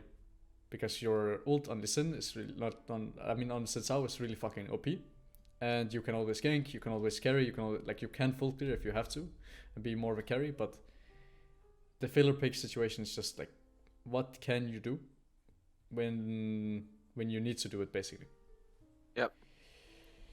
Yeah. I think this game I want to get Tabby, but if I can get unflinching and conditioning, it's also really good because I won't just like insta die the second I get charmed or. Yes. So let's see what they lock here on the last pick because that might change something. But yeah. Okay. Yeah. Okay. Alright, so I think this is Sheldon.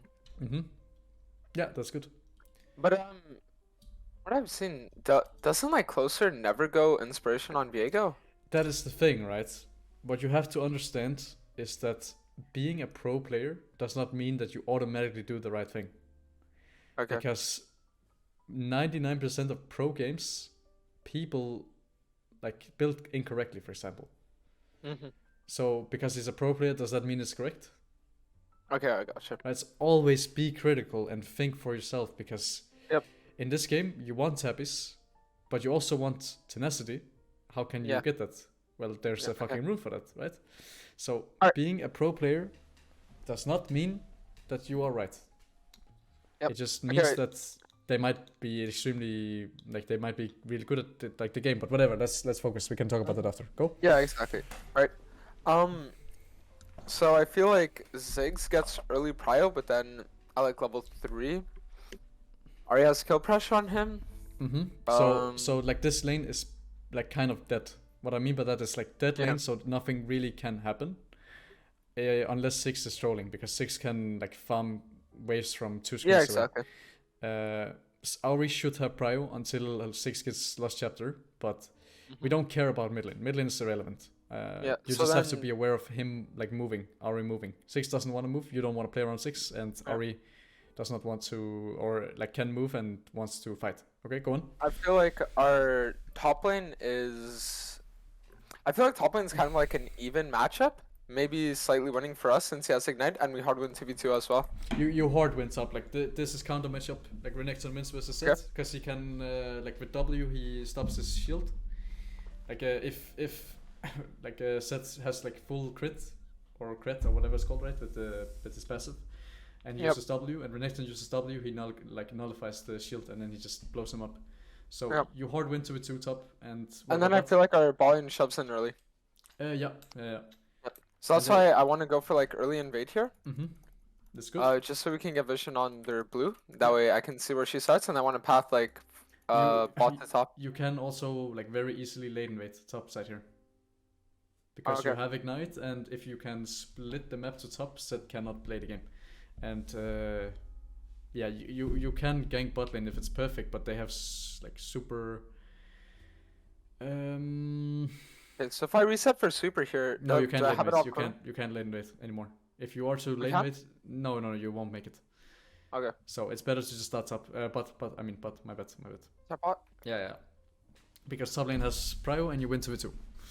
Alright. And bot lane you have prio, but we want to get Renekton ahead so that the champ doesn't get outscaled at 15 minutes, because Renekton is not a good champion.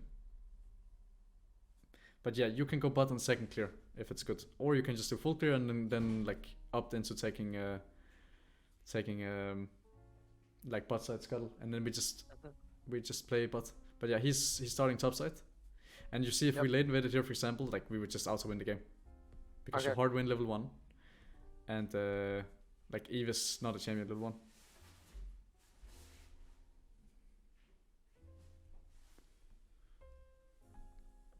You can like yeah, exactly. This is something that you just have to like remind yourself of. But you can also do 3 camps and then go invade around blue, because you remember what I talked about in terms of like Eve and Hecarim and Kazus and stuff like that. But then the thing about that is like, yes, if we don't have mid prio, exactly. So we can't do it, right? But I want you to open up your eyes and your brain and then think about the stuff. Yeah, exactly. Yeah, exactly. Does it make sense? Yeah, but if we would have had mid pro, then I could go for it. But yeah, exactly. You could just fuck him up, right? You could just fuck him up.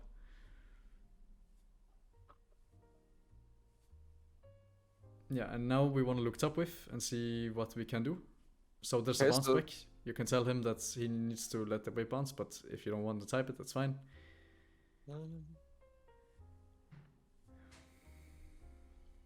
Because maybe, you know, the set was like 100 HP and then you skip these camps to go dive. Yeah. I mean, he's level 3, so that's why it's just like with his W. Yeah. You don't have to like You don't have to like kill the set. You want to fuck up the Eve. You want to fuck up her clear so she can't be 6 for free and then be broken champ. So if we can go on her on Scuttle, we should. She's on bot Scuttle, which means that if we can force our... Just spam ping the bot Scuttle, like you're on your way. You can just take this one on your way as well. Because if it's not up and she got it in time, then you just lose the Scuttle, right? Okay, this is super big for top lane. In terms of like what will happen and what you can do. Okay, they're trolling a bit. Yeah, you can look, why not? Nice. Are we flashed on? Now, you need to reset ASAP. If the Scuttle is up, does he have a just tap? Yeah, 28 CS, okay, so she took it already. Yeah, good. So, bot lane and top lane, something happened. Now something will change. Look, bot. Okay, so bot lane should be frozen in front of me, and then top lane should be slow pushing. Is it cannon wave? Is it cannon wave? Bot?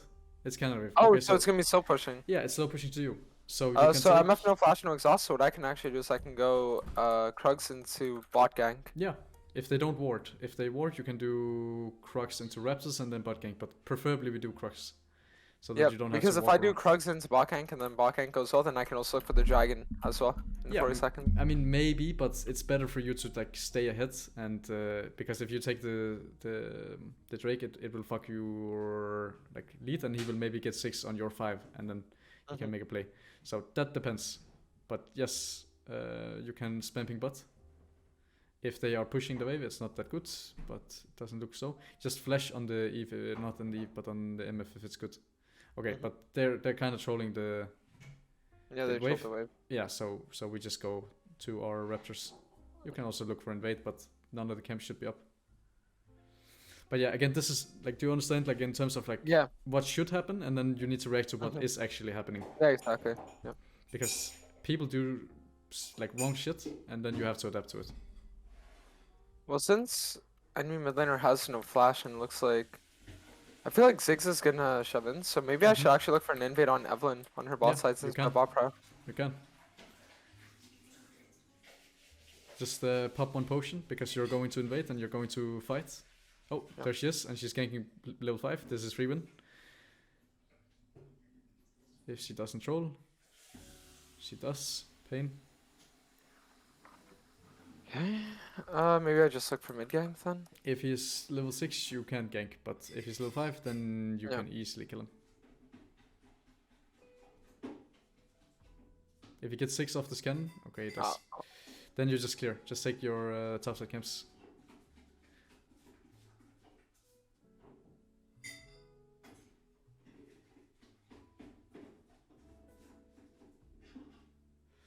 Yeah, there's a good wave in top as well. If he gains 6, you just kill him. Just auto like smite it quickly. One shot it. If he gets 6, you can't lose the fight. Yeah, he has it. You win. You just play it slow. Play slow. He's here. Just play it slow. He will one shot you. Okay. There's a guy coming as well. You can just fuck her up. If she uses ult, that's good. Okay, she's trolling. We take it. And I feel like we should just invade this threat. You can. And her other camp should be up as well soon. Okay, she's here. That's fucking sucks. I thought she would be on bot side, Drake, because it doesn't really make sense to be here. I just considered that she was there, but even if she was, I thought I would still be able to kill. I mean, if you are 6, you probably can, yeah. But it doesn't really matter if you die. What matters is that you understand. Yeah. Like you went for top gank because it was a good, good wave state, and he has to push it in, which means he has to overextend. And when he overextends, you can kill. And of course, like you can't change what happens spot, because if we're in a good spot where he fuck. Whatever. Like if they don't push in the wave, then you just free kill the MF. And you can't change that. Yeah.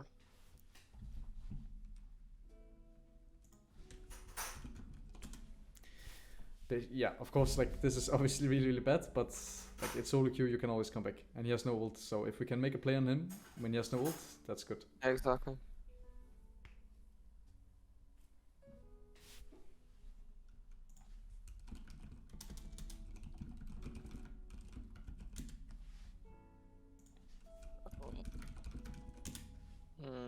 Entire bot side's gone.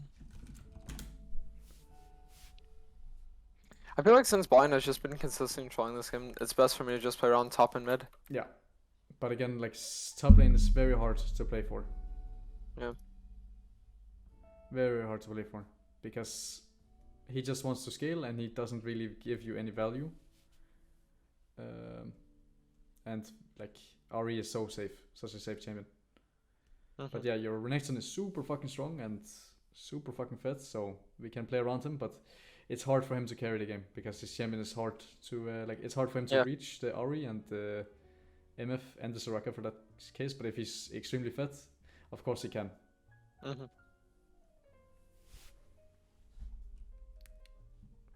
Okay, so top lane should be pushing in. Yeah, and he's low HP. When Renekton is back up there, don't try to solo him. There's a scuttle as well you can take, but worst case scenario you can hold the wave for him. But if he comes here, maybe you just don't have red smite, so I'm just waiting to see if maybe he tries for like a ward. Yeah. Okay, no, he doesn't. But there's a freeze, remember? I hope he's freezing. Can you look? You need to adapt, of course. Okay, he's not freezing. Then we can maybe dive instead. But you can start the herald as well. But just when you start the herald, path it up towards top so that he's able to help. Alright. Good.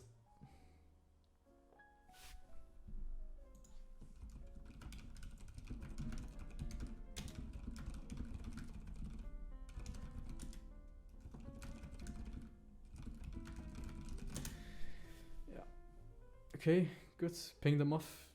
Get the fuck out of there. So we don't die to the Eve, so she gets fed and can 1v9. We want to dive top lane. Yep. ASAP. We're trading. When they go bot, we go top and we dive him. And take the tower, so that you can get some gold back. Yeah, he's dead. Okay, he's not actually dead, but just play slow. Nice. Good. I heard that you don't want a herald when you have winning lanes. Depends. If you because like if you want to keep him in lane, I will just explain it. If you want to keep him in lane and you want to fight him, in terms of like you want him to suffer as much as possible, then it's better to hold him in lane. But if you want to like release the Renekton from top lane so that he can make an impact on the map and he can potentially win us the game, then you should do that. But the way I see it, if we take the tower, right, it just puts him overextended so that everyone can get a shutdown. But if I just hold the herald and then we can use it mid lane, then with the Ziggs W we can just like to take the entire tower right away. Yes. The thing is, are we able to like put the herald in mid lane without like putting ourselves in danger? There's only one guy that can win you the game here, and we should be playing around that guy, right? Okay. Yeah. So if we can release him from top lane so that he can have an impact on the map, maybe that would be better. Does that make sense? Yeah, I see where you're at. But yeah, you can go mid here and place the herald. You're not gonna get a better shot at taking it because he has to reset, and if we can get one plate off first, that would be good, but you probably can't. Just go put it, but be careful because you play Eclipse first, so you have to be... Yeah, you have to be careful. Just let him do the work on the tower. You can eat his games. I'll look for someone top here. It should. I don't want to risk it because Evelyn could be here in just one shot. She's not there yet. You sure? I mean, she just reset like 30 seconds. Not there. I meant top lane. I meant top lane. That's my bad. That's the thing with live coaching, right? Yeah, that's fine. Hold on. I meant top lane. That's my bad. I should say that more clearly. But yeah, just take your camps. Yeah. I mean, you can also go from, if you get his ult, that's a huge win. So he can't kill. Oh, he might not have ult. Oh, the fuck. Okay. Wow.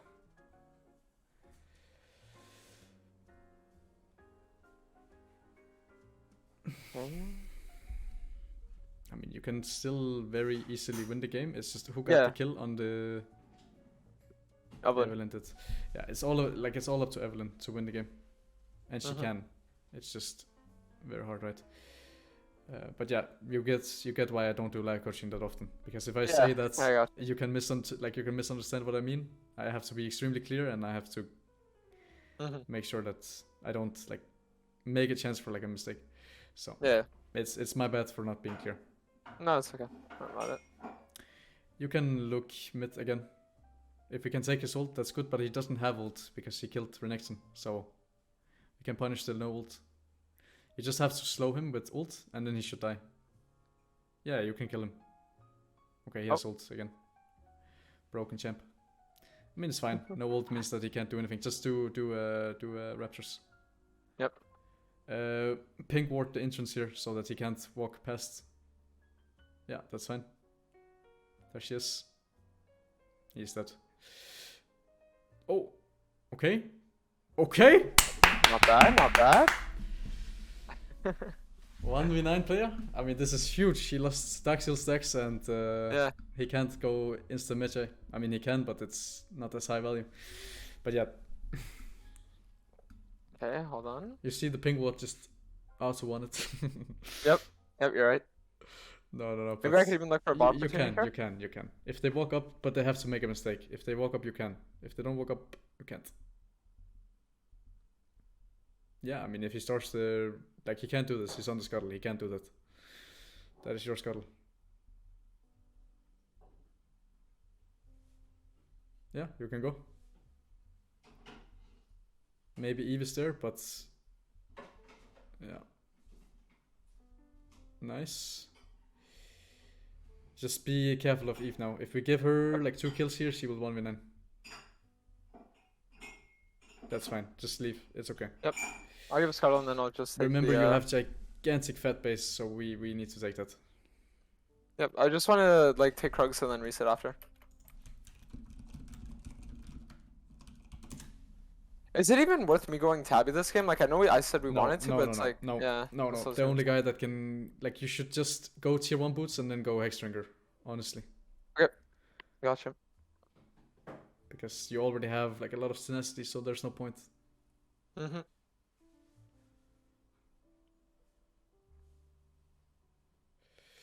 Yeah. Now I just want path instantly for Dragon. I think the way I do this drag call here is I just like push out ball with our ball in and then we look for it.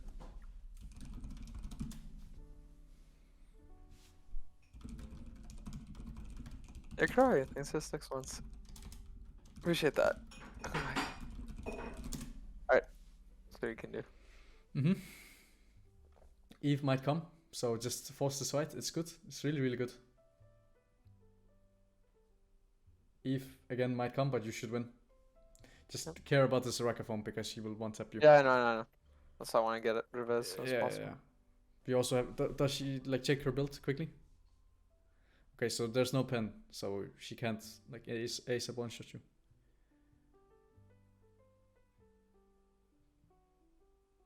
Yeah, we want to push mid and then we take Drake, but you can start it here. Oh, there it is. Oh wow. Eve is not Eve, but Ari is coming, so just look for her. Okay, nice, really well done. Mid wave again if we can, but it's you can start it. I mean, we have like Ziggs and Renekton. Yeah. It's your Drake. They reset anyways. She should go Mecha here. If she doesn't go Mecha, she's trolling. If you can kill her, just be like ping the Dark Seal and say she will go Mecha. Be careful, because if we kill her once with the Mecha, she's not strong at all. Yep. I mean, she's still strong. So now I kind of want to. Yeah, just full clear. Look at lines. Full clear, and you want to see if you can try to match the Eve. As I said before, like her having ult, or not her having ult, but her having 10 stacks means that she will probably go into Mecha. Or go top. He's trolling. He's griefing out of his mind. I mean, he's completely trolling. Just free kill him. On repeat. Okay. Whatever. You got the XP. Eve spots. Yeah. Or mid. I mean, can you cover mid or no? Is it dead? Okay. The thing is, if I go mid and then Evelyn just sits there and it's gone. It's gone. I just wanted to see if you could cover the mid tower, but it's already gone. So no point. You just want to collect the next wave. But I don't think you should take any fights until you have more. Yep. Yeah, just eat the wave. Yeah, Evelyn spots out as well now. We just saw.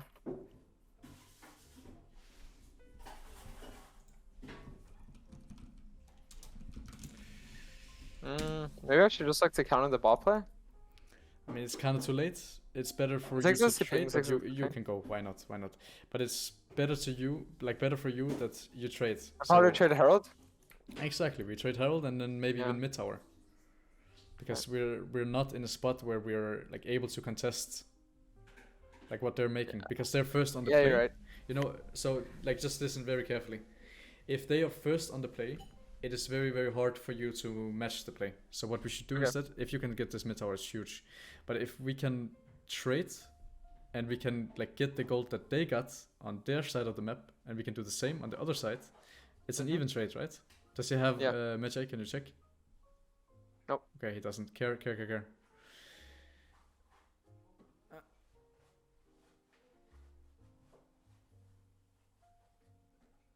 Buy time, Ren is coming. Okay, that's fine. You have more in base. What is the item you go first? Well, I was gonna go Essence Server into like LDR and just go for one shot. Okay, I mean, why not? We can try it. Take tower if you can. Nice. Okay. Yeah, continue. Like tier 2 tower has absurd amount of local gold, so if we can get it, we should. Yep. How much Is local it gold the does mid give? one too, or is it? I thought it all was three of just them. a. All All three of them? Okay. All three of them, I believe. Like since you said that, I'm a bit. How much? I mean, you gave so much. I mean, since you're saying that, like now I'm not sure. But Yeah, because I was should pretty be sure all it was three of just the them. sideline ones. I'm pretty sure it's just the It sideline could also ones. be the sideline ones. I will look into it. I will make sure that what I'm saying is not complete shit. Yeah, yeah. Because it could be. I believe I believe that I remember something about like to make split push better they did sideline, but Yeah. I'm not sure. I will figure it out. Just wait for the wave to push in so that you don't get auto. I'm fucking disgusting. Oh, maybe. No, I'm disgusting. I should have just like waited in the bush and then if she like phase checks, we win. But Just wait for the wave, but you also have gigantic fat base, right? So yeah, exactly. we should use that. Okay. Yeah. Yeah. Like you get 2 items in base. There's no point in ever trying to Yeah, force a play. I agree. Especially since there's like nothing on the map for us to like take anyways. Right? Yeah, Like you're just trying no to point in that. fight, right? This is again the same, exactly. like the same habit you had before, and we need to change it, and we will eventually.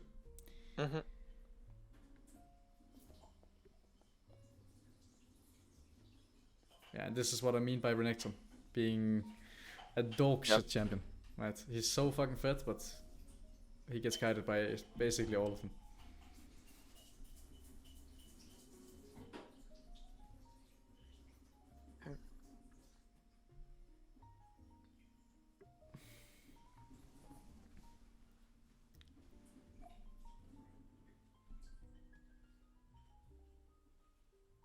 Okay, can you tap?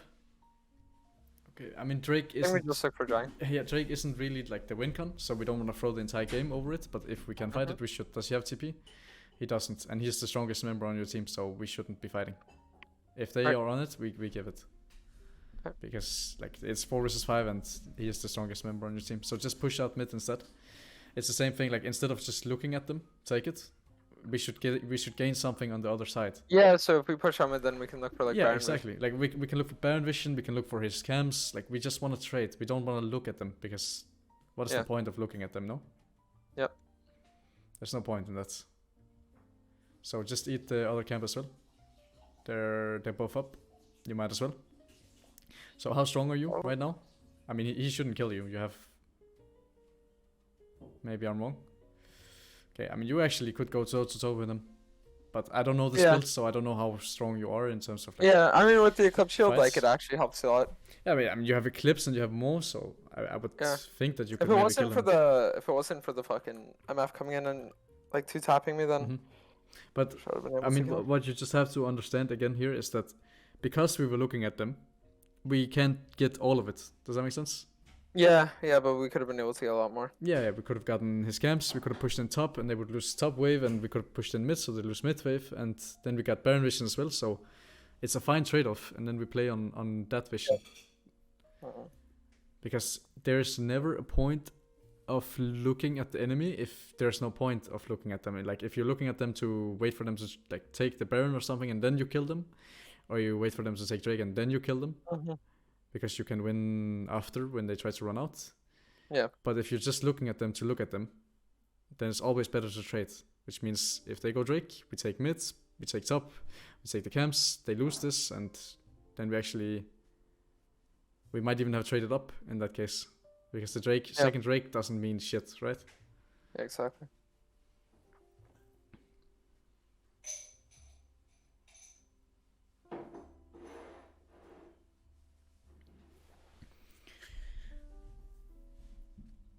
Maybe we just look for a contestant. You can you like the way you win this game is by them like face checking you basically, or making a check. Oh, Soraka is the first target. If you kill her, you should win. Nice. Eat her. Oh, E. Nice. Oh. Okay. Not bad, not bad. Hold on. Yeah, I mean, she has one ult left, so just wait it out. Yeah, you win. She's dead. Okay, happens. She's still dead. You got the charm. Yep. You see how that works? Yeah, and I get the scan side as well. Mm-hmm. I think you should be able to win it. He has Hull Breaker, but should still be able to win it. He's pretty useless. I don't even think he has ult, actually. Maybe I'm wrong. Maybe you don't win it.